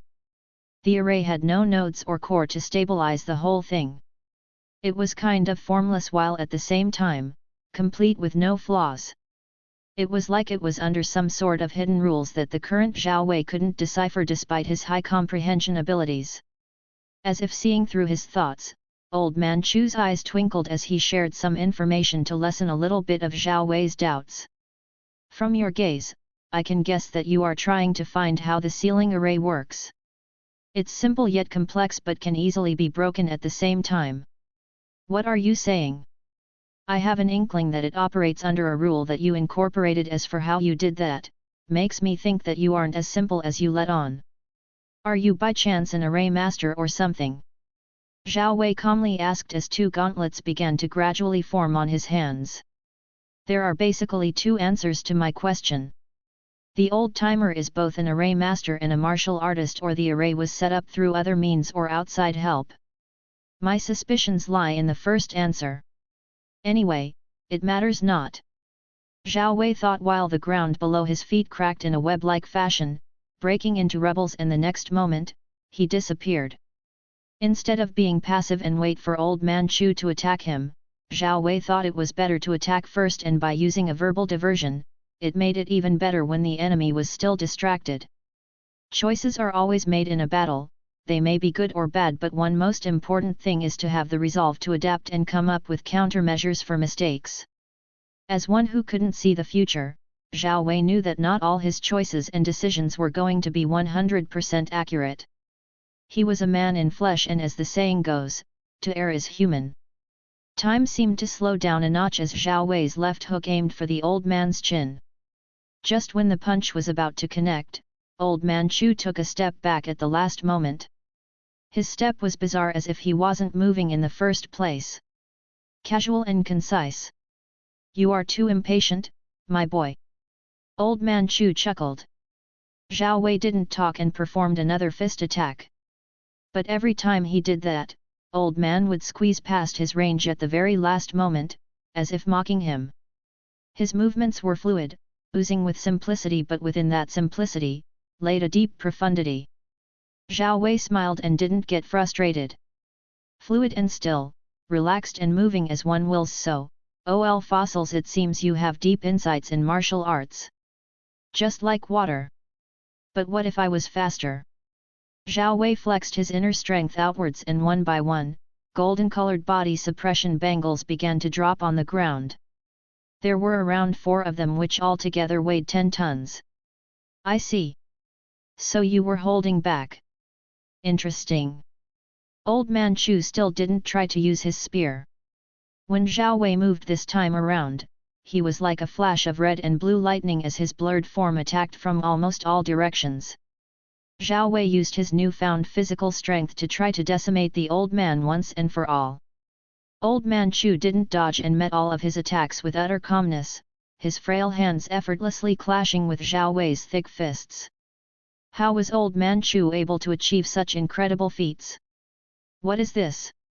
Haha, it seems I am not special when it comes to innate realization.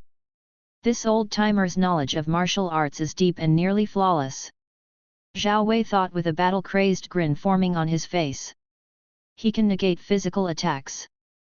Zhao Wei found himself flying after Old Man Chu used some of the force from his attack to throw off his posture. Luckily, Zhao Wei didn't lose his balance as he smoothly landed at a fair distance from Old Man Chu. That short exchange was just a test of sorts. He has impeccable control over his whole body and can utilize the hardness and softness to the limits. Heck, he can even do a reversal. This person isn't supposed to be affiliated with those bandits. What does he gain from associating with them? Your body is almost godly and perfected. The body technique you are using seems to be extremely special, as if it was tailor-made just for you. I can see immense potential, ho ho. Old Man Chu cackled. Why the hell does he like to laugh all the time? Is he crazy or something? For him to guess about the uniqueness of primordial stellar energy body refining art proves that his affinity with martial arts is pretty high. Zhao Wei analyzed with a look of interest in his eyes as he raised his foot to take a step forward. Blink! Zhao Wei was already inside Old Man Chu's space, his body made smaller in an unnatural low stance and his center of gravity effectively lowered as he prepared for a super-compacted attack with his 2 fists. He perfectly combined the essence of with his fist attack. Old Man Chu's eyes widened. *T. Whoosh! An overpowering force of the wind swept away everything, ranging from the pebbles on the ground to the surrounding extremely tall trees within a 50-meter radius. Like a raging tornado, nothing was spared as a cloud of dust blocked the sight of the resultant destruction. Zhao Wei grinned, not because he knew he had won already but because he could still see the unscathed form of Old Man Chu within the dust. Cough! That was some dangerous move, boy. You could have crushed my poor bones. Old Man Chu feigned weakness as he released fake coughs from his aged mouth. Freezing ice spear technique. Survive this then, old-timer. Zhao Wei raised his right hand and gradually, icy blue spears emitting smoky frost began to form in the air. May death be with you. And with those words, numerous ice spears with piercing edges descended onto Old Man Chu like a rain of divine punishment from the heavens. Chapter 71, Third Eye, Azura Lineage. In battle, a worthy opponent should never be underestimated or overestimated. Evaluate your opponent as you would evaluate yourself. Zhao Wei knew Old Man Chu was a formidable warrior and individuals like him couldn't be taken down easily. Though he didn't fear the gaze of death, that didn't mean that he could easily forsake his life when he hadn't squeezed out every last bit of battle potential. Zhao Wei slightly curled his fingers and a 2-meter-long icy spear, of near absolute zero temperatures, formed on his hand. Zhao Wei then did a back step with the ice spear's tail almost touching the ground. Zhao Wei was gathering all of his physical strength into the ice spear. His back muscles and shoulder muscles tensed and flexed incessantly, stretching his shirt to the limits. And when his biceps relaxed, Zhao Wei finally catapulted the ice spear forward with terrifying might. Meanwhile, Old Man Chu was finally forced to utilize the inverted spear as he casually twirled it at very high speeds to destroy the barrage of icy spears. His face, which was usually calm and relaxed, finally turned serious after he sensed the momentous approach of something devastating, piercing the wind and threatening to split the earth asunder. A smile of appreciation formed on his old rugged face as he looked at the icy spear that was heading towards him soundlessly. What good control over one's body and technique even though it's brutish. Old Man Chu thought as he swung his spear forward and performed a thrust. It was simple but held the intent to destroy mountains and divide the sea. First form, Heaven's Retribution. Bang! Crack! The inverted spear tip perfectly met the ice spear's tip, resulting in a thunderous, ear-splitting blast that rang in the air. What power! Old Man Chu winced as he felt the pure physical strength of Zhao Wei in the spear. It pushed him 30 meters away from Zhao Wei, his feet digging into the ground like a hoe. His old bones could be heard cracking ever so slightly as he transferred some of the attack into the earth, which then sank, breaking into cube-like and prism rebels. The force of Old Man Chu's thrust also proved to be powerful as it pulverized the ice spear into innumerable tiny crystals that randomly flew everywhere. All of a sudden, before he could even take a breather, Zhao Wei was already onto him as he instantly launched himself into the air over the few distances between them. Two short swords sculpted out of ice were being tightly held in his hands as he struck a downward sword attack. When an opponent is in the air, they tend to leave many openings and make them vulnerable, which can easily be capitalized on. Old Man Chu understood this fact very well. But surprisingly and shockingly, with his insightful eyes he could very well see those openings, but within them were also possible counterattacks. As if seeing the future, Old Man Chu could already visualize Zhao Wei switching his form from one angle to another, transitioning smoothly between actions and retaliating with lightning-fast strikes. Many possibilities were being calculated by his superb mental processing capabilities. He is formless. Formless like water, he takes on any shape he wishes and deems perfect for the situation. A genius? No, he's simply demonic. Within formlessness lies versatility. Meanwhile, Zhao Wei's eyes shone with the embers of battle intent. The feeling was even bigger and more intense than when he had fought with Xin Waheng. It was beyond that. In this battle, he didn't have to hold back. His life was on the line, so he had to be unburdened about the survivability of his opponent. Old Man Chu was an opponent that could make his blood boil in genuine excitement, like when he received his first Bakugan toy in his early childhood days. Zhao Wei murmured in his heart the simple, self-created sword technique brought into fruition by the ongoing battle. Twin Dragons Descent. The two downward sword strikes felt like two divine dragons furiously descending from the 9 heavens, threatening to bring chaos to the world. Clang! Old Man Chu valiantly met Zhao Wei's simultaneous attacks as he used the spear body to defend against the two ice swords. His arm muscles trembled due to the impact, but Old Man Chu didn't show any signs of discomfort or feeling pain. His frail figure cushioned the impacts with unusual ease. Never judge a body by its state. Zhao Wei chuckled internally as he propelled himself backwards and landed a meter away from Old Man. The old vs the young. Fiery golden eyes met silver eyes, and then each one of them took a step forward and disappeared. When both of them met once again, it was in the center, and they began exchanging one attack after the other. Parrying, thrusting, diagonal slashes, vertical slashes. Zhao Wei's sword attacks pursued simplicity and could be anything he wanted. He didn't have a personal inclination toward the way of the sword. Formlessness meant not being fixed on one form but being one with many yet having none. Old Man Chu's spearmanship was nearly perfect, his attacks precise and like a storm, sweeping away everything in its path. Zhao Wei's torn clothes and several lacerations all over his skin bore witness to his opponent's fast and ruthless spear. Due to his excellent defense, Zhao Wei didn't suffer major physical injuries. But something has been bothering him since he began exchanging moves with Old Man Chu. He could anticipate his opponent's next moves by analyzing their muscles, heartbeat, shift in posture, and breath, courtesy of his supercomputing capabilities. It was limited in actuality due to the emergence of variables, and a very experienced opponent can easily trick one's senses. Old Man Chu could do just that. It was very difficult to land a perfect hit on him. It was as if he could see the future, and that enabled him to come up with a precise counterattack. Does he also have some sort of I bloodline, or does he have a bloodline oriented toward martial arts? This old-timer can do what I normally do and multiply it further. It's exhilarating. How can I win against him?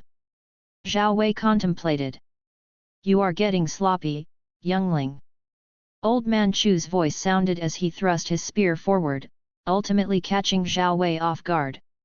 Shaa.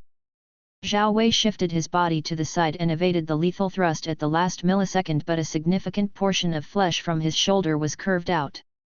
Zhao Wei didn't even look at the fleshy injury as an icy spear formed on his hand before he retaliated in kind. That deadly forward thrust had left Old Man Chu open and wide, so Zhao Wei took advantage of that moment to execute his counterattack. Whoosh! Clang! Old Man Chu, at a very unnatural angle, shifted the position of the flexible spear body, and in one fluid attempt, parried Zhao Wei's piercing move. How? Zhao Wei smiled at his opponent's peculiarity. Can you see the future, old-timer? Zhao Wei casually asked. His right cheek had several scars that were visibly closing on their own while his severe shoulder injury was slowly healing. I can see gauge probability to a limited degree. Seeing the future, hey? I think that also fits the bill. It's just a matter of perspective. Old Man Chu had a bloody grin on his face and his robes were also in shambles and tattered. Probability. Future? In the original storyline, there weren't ancient bloodlines or eye powers with such an ability. Within the 10,000 ancient races, there were quite a lot of races that were not included or further explained. I can group this old man in such a category or I can treat him as an anomaly.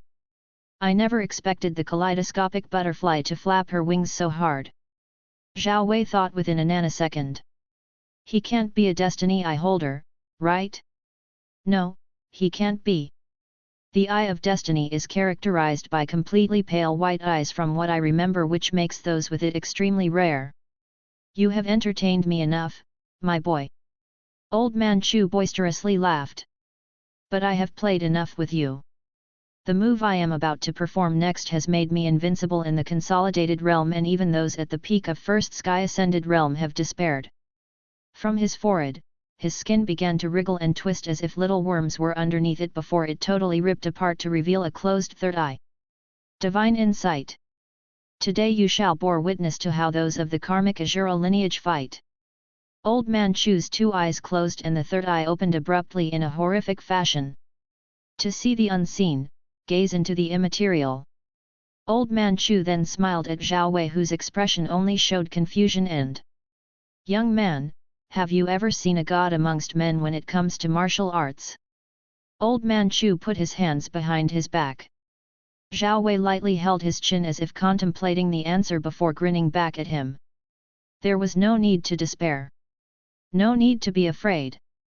No, but I don't think it would be bad to kill a god, right? Whoosh! The next moment, Zhao Wei found himself seeing the azure sky as if it were right in front of his face. He was flying while blood flew out of his open mouth. Blurg! What just happened? Chapter 72, Stellar Nova, the One. When Zhao Wei finished his fall, his back bounced off the ground, and small droplets of blood escaped his mouth as he groaned in pain. His mind also felt fuzzy.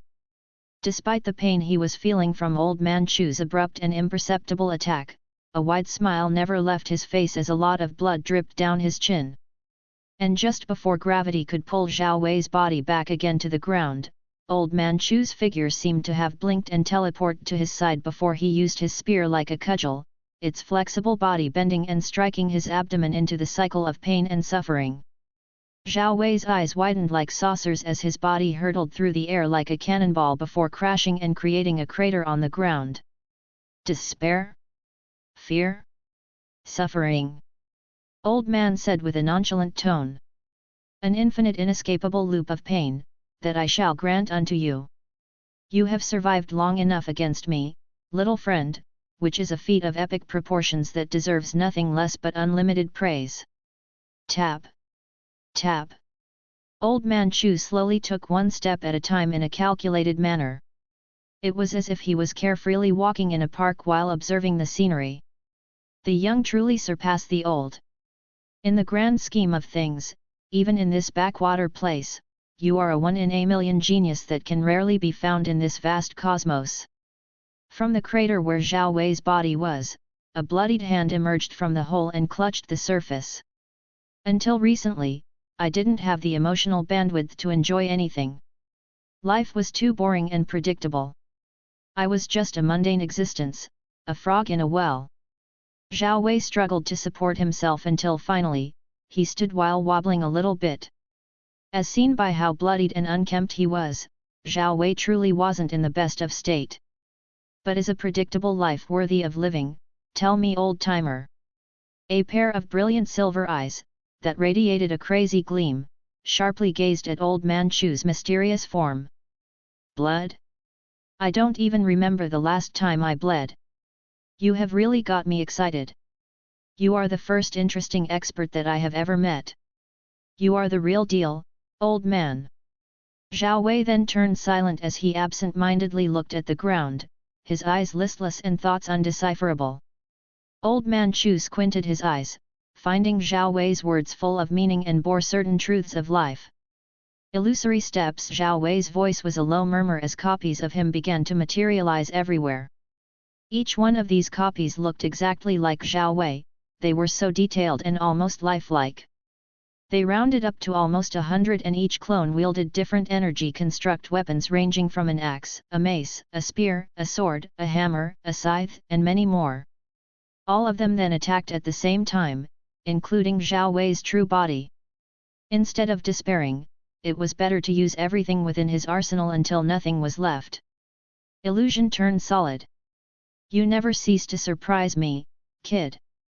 But fret not, since all is meaningless before my divine insight. Divine insight was a default passive technique brought into existence due to the third eye, or more accurately, eye of the Azura. It massively increased Old Man Chu's reaction speed and alertness by 1,000-fold.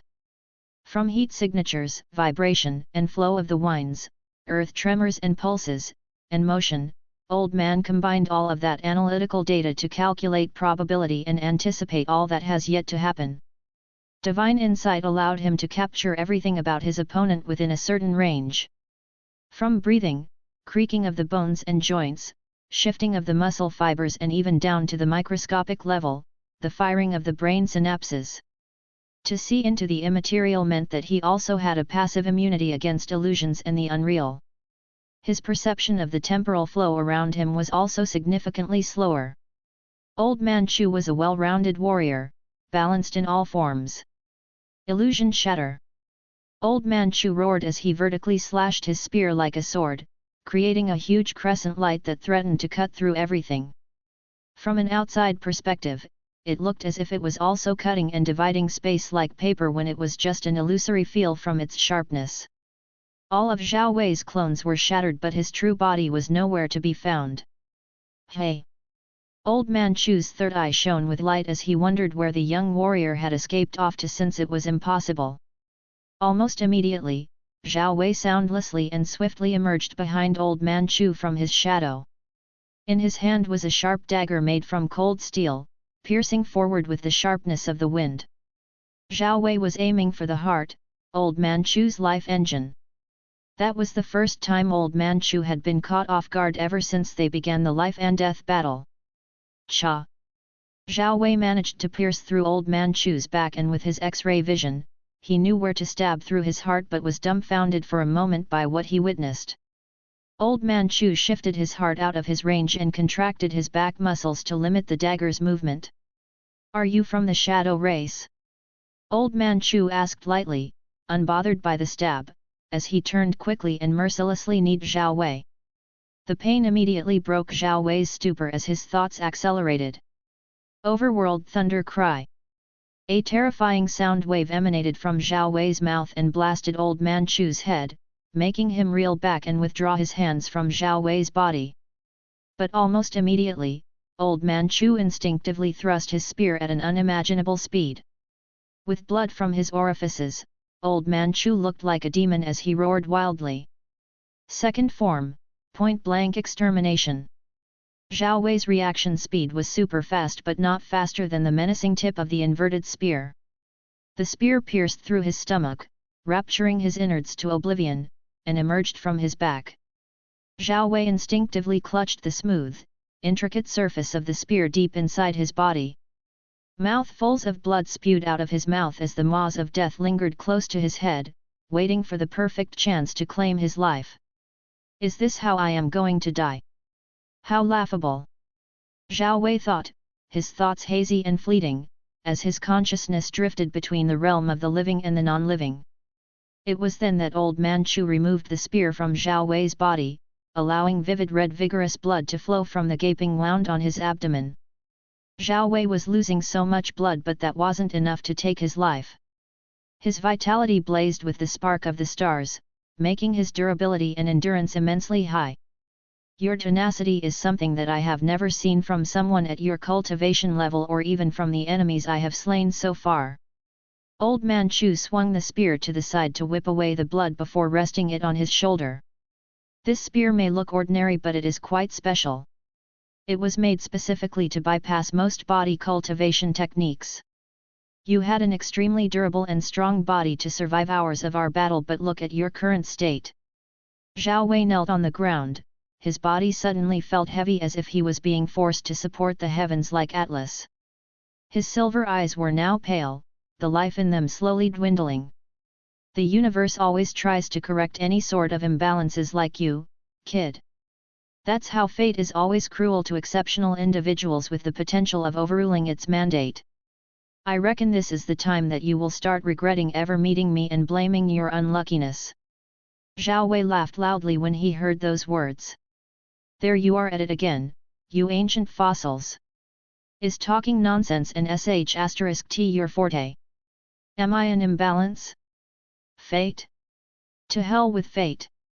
I am my own being, so why should I care about forces beyond my control? The moment I began this journey, I knew deep down within my heart that it wasn't going to be smooth. Perpetual torment? I was prepared for it. My soul and body may be burned in Avicii, but my ambitions will forever flicker for eternity. I may have been arrogant and prideful, thinking that I can take on anything in the universe, but I have never regretted my decisions. Zhao Wei whipped his bloodied face upwards as he looked at the clear blue sky. He looked at the eternally blazing sun. With his shattered arms languidly resting on his sides, Zhao Wei weakly murmured. The sky is beautiful. His life was dwindling, his breath turning weak with each passing second, but Zhao Wei never lost that smile of satisfaction on his face. His silver eyes seemed to be in a trance as he looked at the golden sun, its sizzling heat burning down on his face and drying his blood. The wind chimed, time ticked, a butterfly flapped their wings, birds sang their songs of agony due to the moment, and one man under the heavens achieved enlightenment. He forced enlightenment upon himself during that moment. All of a sudden, the temperature of the surrounding area began to steadily rise. The distant thump of a vigorous heart echoed like a symphonic tune. With Zhao Wei as the center, a blinding light spread omnidirectionally as if it were the only light in existence. Zhao Wei was like a star. Old Man Chu quickly retreated, his face showing awe at the sudden turn of events. A transformation? Good. Haha, I thought your journey had already ended, but it seems you are as relentless as ever. You don't want to die without erupting with all of your potential. Old Man Chu released an insane burst of laughter as he observed Zhao Wei. This makes things more interesting. There was supreme confidence in his voice, as if he was the master of certainties. His third eye blinked while the blood of the Azura lineage boiled deep within his veins. The space around Zhao Wei distorted, creating a mirage due to the intense heat accumulating inside his body. Fire born from the stars, fire born from celestial luminance. The very earth below began to melt as his physical body burned with a super-hot stellar fire, yet it remained unaffected. The pebbles below his knees liquefied into red ooze, and Zhao Wei slowly but menacingly rose from the ground. All of his clothes had been rendered non-existent, leaving his body in its most primal, burning form. His blazing red long hair, uncontrolled by gravity, levitated upwards. A small dot akin to a singularity was formed on Zhao Wei's forehead, making him look enigmatic and ancient. The will of the stars. Stellar nova, the one. In that form, Zhao Wei's eyes no longer held warmth for anything and looked down at all of existence with transcendental pride of a man made divine. God made man and man made God. A contradictory concept. With each step that Zhao Wei took, nature gave way to his passage. His movements seemed to sync with the flow of nature. This form. He is like the divine incarnation of the sun. Could it be that he is a descendant of the golden crow? No, it can't be right. Old Man Chu was extremely surprised as he continued to observe and analyze all the data he could infer from Zhao Wei's transformation. Anyway, it doesn't matter since he's still within my realm of calculation. Old Man Chu swirled his spear expertly. He will be torn to oblivion if need be. Then, an intent of heaven and earth erupted from his body like a pillar that connected the sky. It was at that moment that Zhao Wei moved so fast that it felt like teleportation and suddenly appeared mere inches away from Old Man Chu's face. I feel pity, Zhao Wei said in a bored tone before backhanding Old Man Chu, whose neck did an unnatural rotation at weird angles before snapping. Then, Zhao Wei held his neck and world-extinguishing star fire began to converge at his hand. Prominence burn. Old Man Chu was burnt to nothingness, disintegrated into oblivion. What a sad twist! After that, the abyssal golden red flames burning around Zhao Wei's figure also began to gradually die down. Chapter 73, Your Mother. Zhao Wei languidly knelt on the ground as a sense of extreme debilitation washed over him. His body became weak and tired all of a sudden. His face was pale white as if it had been drained of all of its vitality. Ha ha ha, ha ha ha. With the energy he had left inside of his body, Zhao Wei began to laugh. It was laughter devoid of happiness and victory but defeat, sadness, understanding, and enlightenment. It mirrored his current inner feelings. His eyes had been opened wide once again. Being reminded that he was insignificant and weak in the grand universe stung and drilled deeper at his heart. So that is the price I had to pay to use Stellar Nova, the one, hey. Zhao Wei calmly thought. Ha ha ha, not bad. Losing lifespan in exchange for 60 seconds of unrivaled power capable of decimating formidable foes. Now that's what I call a power with consequences. Zhao Wei didn't feel any regrets after achieving more enlightenment about the primordial stellar energy body refining art and using it as a base to create Stellar Nova, the One. Stellar Nova, the One utilized both inner strength and the illusory stars to give the physical body a burning form with temperatures scaling above even the sun's core. It was a form of invincibility and absoluteness, making one embody destruction and bring despair and hopelessness to the enemies. Though not a supernova in the literal sense, the technique utilized flames of a stellar core to burn away everything from existence. I have lost about 140 years of life force, leaving me with only 10 years to live. I am lucky that the price wasn't death instead. It seems the gamble paid well enough for me. 10 years is really a lot while at the same time too little. Increasing my cultivation base will ultimately increase my lifespan. But wait! What if that doesn't help and increasing my cultivation won't overwrite the side effect? Zhao Wei clicked his tongue and then released a tired sigh. I will deal with it later on. I am allowed to procrastinate even once. I feel like I could sleep for 1,000 years right now. Zhao Wei then hoisted himself from the ground. The encounter with that old man was extremely strange, and if I hadn't pulled out an Uno reverse card on him, he would have really killed me for sure. His killing intent was the real deal. The pictures of his previous life and death fight began to flash inside his mind before coming together to form a video playback. Right before I burned him into nothingness, I swear he had a smile on his face as if death wasn't the end for him but just the beginning. Zhao Wei began to analyze the little details of his battle with a frown on his face. Anyway, I killed him and there is no way something that I personally extinguished from existence could resurrect. The old man was only a 9th rank martial master and there is no way that he can defy the laws of death. Unless the Eye of Death, the Eye of Samsara, and the Eye of Destiny. If Old Man Chu had one of those 3 god eyes, he would have had a 1% chance probability of escaping death. But sadly, Old Man Chu didn't have any of those god eyes. Old Man Chu only claimed to have come from the Azura lineage, a bloodline that Zhao Wei had never heard of. This may as well be an alternate universe or the original universe with a twist. Zhao Wei clicked his tongue once again as he picked the special stone off the ground, which upon putting it on his palm, gradually transformed into ashes. The wind then blew away the ashes. Formations, inscriptions, and sealing arts are really making me yearn for them after experiencing just a taste.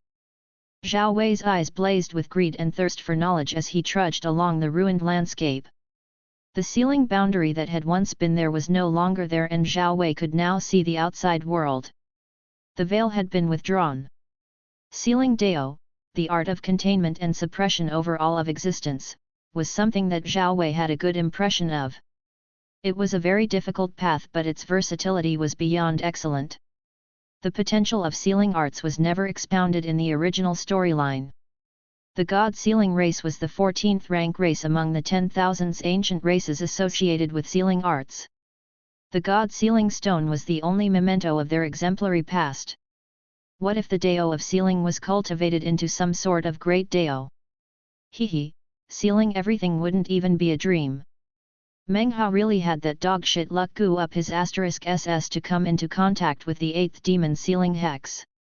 Zhao Wei continued with his journey and killed off a few more bandits, which summed up his points above 100 points. 3 days passed just like that, and through his investigation, Zhao Wei found that the Silver Guards of the Guan Jan Corps, delegated with the monitoring and assessment of the young Sky Guards, didn't find out anything about his battle against a 9th ranker. Zhao Wei concluded that it was due to the sealing array that cancelled out sound and vision, invisibility. Having amassed points to his heart's content after decimating a lot of bandits, Zhao Wei decided to stop. He feared that he might not leave anything behind for the others. It was a good thing that the bandits were just as many. If Zhao Wei killed all of them, then there wouldn't be any meaning for the other youngsters to tamper and improve themselves. If it wouldn't have been a test being constantly monitored, then Zhao Wei wouldn't have been lenient and unselfish. During those 3 days, Zhao Wei had also by chance met with Zhao Yufei, who was in a group of 2. Her strength had reached the peak of the 6th rank, with her battle prowess reaching the quasi-martial master realm. Zhao Wei hadn't talked with her and only gave her a terse nod before she could try to engage him. Her look of slight disappointment and angry pout had made him smile to himself, as he felt like a father who had just witnessed their daughter's growth. It was kind of a very weird feeling, since he didn't view himself as some sort of father figure to anyone. Anyway, the mission ended without a hitch and wasn't suspended like in the original timeline. The youths of the Sky Guards Battalion should consider themselves lucky, since Zhao Wei had basically cleaned up all the 7th rank Martial Masters bandits. Well, since the Guan Jan Corps were present, it was more like making their bandit hunting easier. Guan Jan Palace, inside the Sky Guards Battalion area, 3rd Guard calculated the overall battle points of each individual. Lu Xiaoyun, 30 battle points. Feng Hanyu, 50 battle points. Kong Lao, 28 battle points. 3rd Guard read out the battle points gained by each individual. It was random and didn't follow any order. Zhao Yufei, 39 battle points. Lei Kong, 33 battle points. The youths curbed their breaths in anticipation as they awaited their results. The situation reminded Zhao Wei of the times when the results of JAKO were out and most of the high school graduates would have extremely high hopes, or maybe not. Zhao Wei. 3rd Guard specifically stopped at his name. A look of immense surprise showed on his usually unresponsive face before it returned to normal. Clearing his throat, 3rd Guard continued. Zhao Wei, 143 battle points. I am not dreaming, right, Gag? Ew, stop calling me that with your disgusting voice. You heard it very well, just like everyone. I am possible. Too perverted. That's almost all our battle points combined. He cheated. Cheat? Your mother. Arg, Lin Feng. You started it yourself. You will see after this meeting.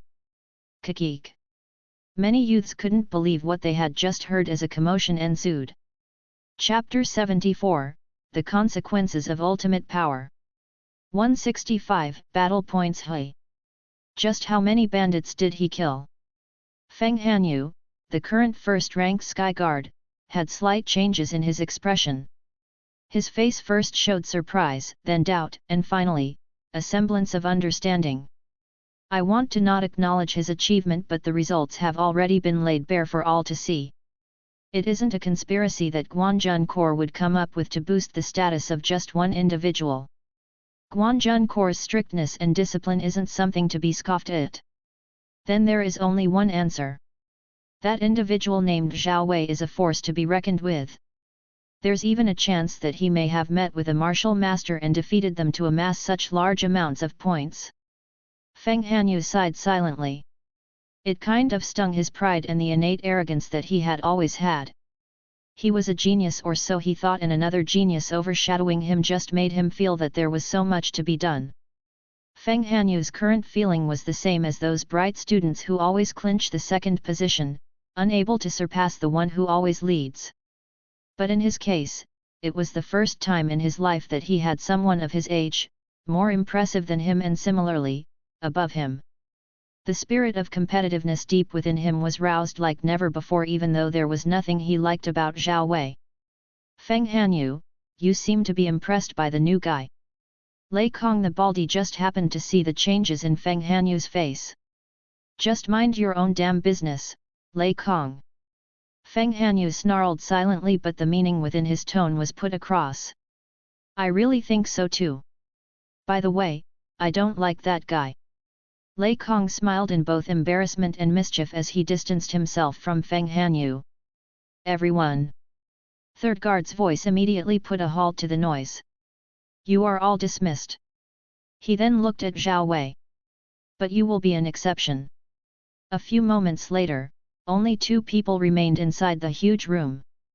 Your results have truly surprised me. The reports that I have been given all say one thing: he is a demon. Third Guard showed an interesting smile. I have heard that a lot, that it isn't that surprising anymore. Zhao Wei calmly replied as he looked straight at Third Guard. Anyway, that doesn't matter as much as being Lord Guanjun's disciple. Third Guard dismissed the surprising report with a slight wave of his hand. He didn't bother to question Zhao Wei's way of speaking, even though it was neither impolite nor reverential. His voice felt somehow indifferent, like he was already used to such statements and compliments. Everything kind of turns bland if people keep saying the same shit about you over and over again. That was something that Zhao Wei had come to understand as time passed. And there were probably going to be more of such. For being the first in the mission, there's an extra reward to be given. There are 2 options. Option 1, get an extra 100 battle points. Option 2, get a holy martial art at the expense of all your battle points. Third Guard went straight to the point. I really want to say, can't I just choose all of them? But I don't think it will be worth it to cause his face to crease. My attitude should be presented as content, easygoing, and someone who necessarily doesn't like to cause trouble. Zhao Wei thought. Per se, I don't really need a holy martial art. With my number of points, I can make do with half holy martial arts just fine. Now that my innate talent has been completely upgraded, the resources I would get would only serve as coal meant to burn and massively increase my cultivation base. A DJ knows well what beats and songs combine perfectly to create a good mix. I choose the first option. Zhao Wei gave his answer. Quite a wise choice, if I must say. As a newly advanced martial master, I am impressed by your restraint toward holy martial arts. Third Guard was genuinely surprised. The allure of a holy martial art is even irresistible to 9th rankers like me. It has nothing to do with self-restraint. My priorities were just lying elsewhere. Zhao Wei almost rolled his eyes at Third Guard's words. Zhao Wei had already made a plan that superseded what a holy martial art could ultimately give him. Yes, a holy martial art was one of the gateways to enter the holy path or ascended realm, but the roads were far too many. All right then. When you go to the treasury hall, I will have already left my instructions on your additional battle points. Third guard said and ended the short meeting. Later on, Zhao Wei went back to his room to take a rest. He really needed that. On the way, he passed youths who were hurriedly and jovially making their way toward the treasury hall for cultivation resources and martial arts techniques. Zhao Wei didn't mind them and could understand their joy. After all, he was also not an exception in that category. He just wasn't in a hurry, and having a good sleep would be enough to recover his mental energy and initial physical activeness. Stellar Nova had really done a number on his well-being. His current state brought to mind memories of the illness-wellness continuum somehow. After entering his room, Zhao Wei lazily threw himself onto the bed. With his eyes facing the roof, Zhao Wei absent-mindedly touched his rock-hard abdomen, specifically at the place where a huge semicircular hole had once been made due to Old Man Chu's domineering spear thrust. A section of my intestines had been utterly crushed, but somehow, they have all been healed after I entered the One form. Could this be another boon from myriad constellation physique? An unnatural level of regeneration? Even my bones that had been broken have all been healed. I doubt the regeneration extends to my brain and heart. Various thoughts crossed Zhao Wei's mind as he gradually came to understand more about his newly gained physique. First, it altered his inborn talent, something ultimately decided by fate and the heavens. Second, it offered him unnatural regeneration that could even make him recover lost tissues and fix organ damage within minutes, but that was only a conjecture. He still didn't know how long it would take if his body was damaged beyond repair. Zhao Wei promised himself to never allow such an outcome. Third, it had a minor control over fate that was limited to only blocking his existence in the river of time and destiny from those who liked to pry. Fourth, increased durability, which enabled him to endure lethal attacks that were beyond the consolidated realm. Also, he could resist elemental extremes like extremely high temperatures and low temperatures. Fifth, in exchange for his lifespan, he could utilize Stellar Nova, the one for a minute. Zhao Wei didn't know if it had a cooldown, but he knew that it was better not to use that technique unless he was pushed into a corner. Such power had a lot of consequences, but Zhao Wei wouldn't regret using it again even if time was reversed. So far, he didn't know to what level he could fight after entering such a mode. It was better not to make wild guesses lest it got him killed. Tired. I should just rest my mind for now. Zhao Wei's eyes began to flutter, and a few moments later, a heavy sleep completely overwhelmed him. Chapter 75, One Man, One Scythe. When Zhao Wei woke up the next day, he felt refreshed both physically and mentally. Though he had lost a significant amount of lifespan, Zhao Wei didn't look withered like a dried-up tree, but like someone who brimmed with vitality. He looked energetic as he briskly walked towards the treasury hall. Clad in white robes, Zhao Wei looked pure and inviolable like a celestial saint. His mystical air and event horizon-like presence caught the attention of many, due to his attractive and unique appearance. Zhao Wei didn't seem to bother with the looks he was being given. He was a man that didn't take superficialities to heart. Face? Reputation? Could they amount to the evolution of the self? Could they enlighten oneself? How about actualizing the Dharma and delivering him from the cycle of death and eternal samsara? Superficialities couldn't. The theory of aesthetics was only fleeting unless one was truly immortal and deathless. Decay overrules life and vitality, but boundlessness triumphs over all concepts. After arriving at the treasury hall, Zhao Wei saw that the Guan Jan Corps were really not joking around with the security. There were around 4 ninth rankers stationed at the front of the martial arts hall, and similarly, another 4 were at the alchemy hall.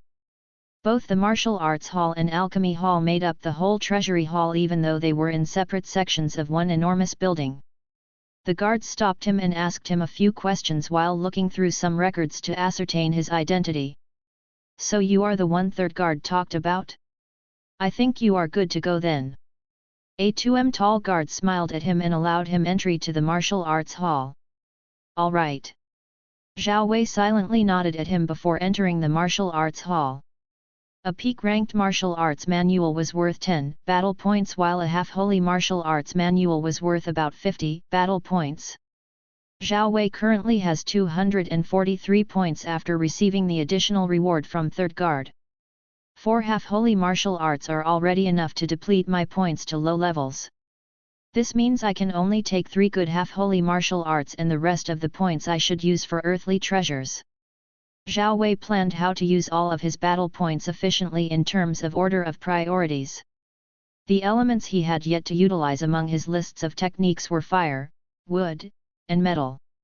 Zhao Wei wanted to lay out a firm foundation that would enable him to have a brighter future. His mind was full of ingenuity and creativity as he thought of the best ways to utilize the elements. At the moment, he couldn't mobilize any laws of nature at their primal forms, but Zhao Wei thought it was better to create an affinity link while he was still in the lower cultivation levels. Wait! I think I have missed out on something. Zhao Wei touched his chin as he looked through the short introductions of the skills recorded on the Jade Plagues. Yes, I have already played with fire. Zhao Wei remembered that primordial stellar energy body refining art and solar finger were connected with the fire element. So he was only left with metal and wood. After going through the general intro of all the skills in the library, Zhao Wei picked 2 manuals. They were Primeval Azure Wood Art and Hell Shadow Death Scythe. Primeval Azure Wood Art was wood-based as the name implied. It enabled the user to communicate with plants and use them to immobilize their enemies. It could also be used in healing others or the user himself. Healing is only limited to broken bones and damaged skin tissues. Healing was done via wood elements extracted from the atmosphere or the plants. As for Hell Shadow Death Scythe, it had made Zhao Wei question if it was a half-holy martial arts technique due to its description. The weapon of choice of the technique was a scythe. The elements incorporated in the technique were 2, shadow and metal. 1 man, 1 scythe, and 1,000,000 lives shall be reaped.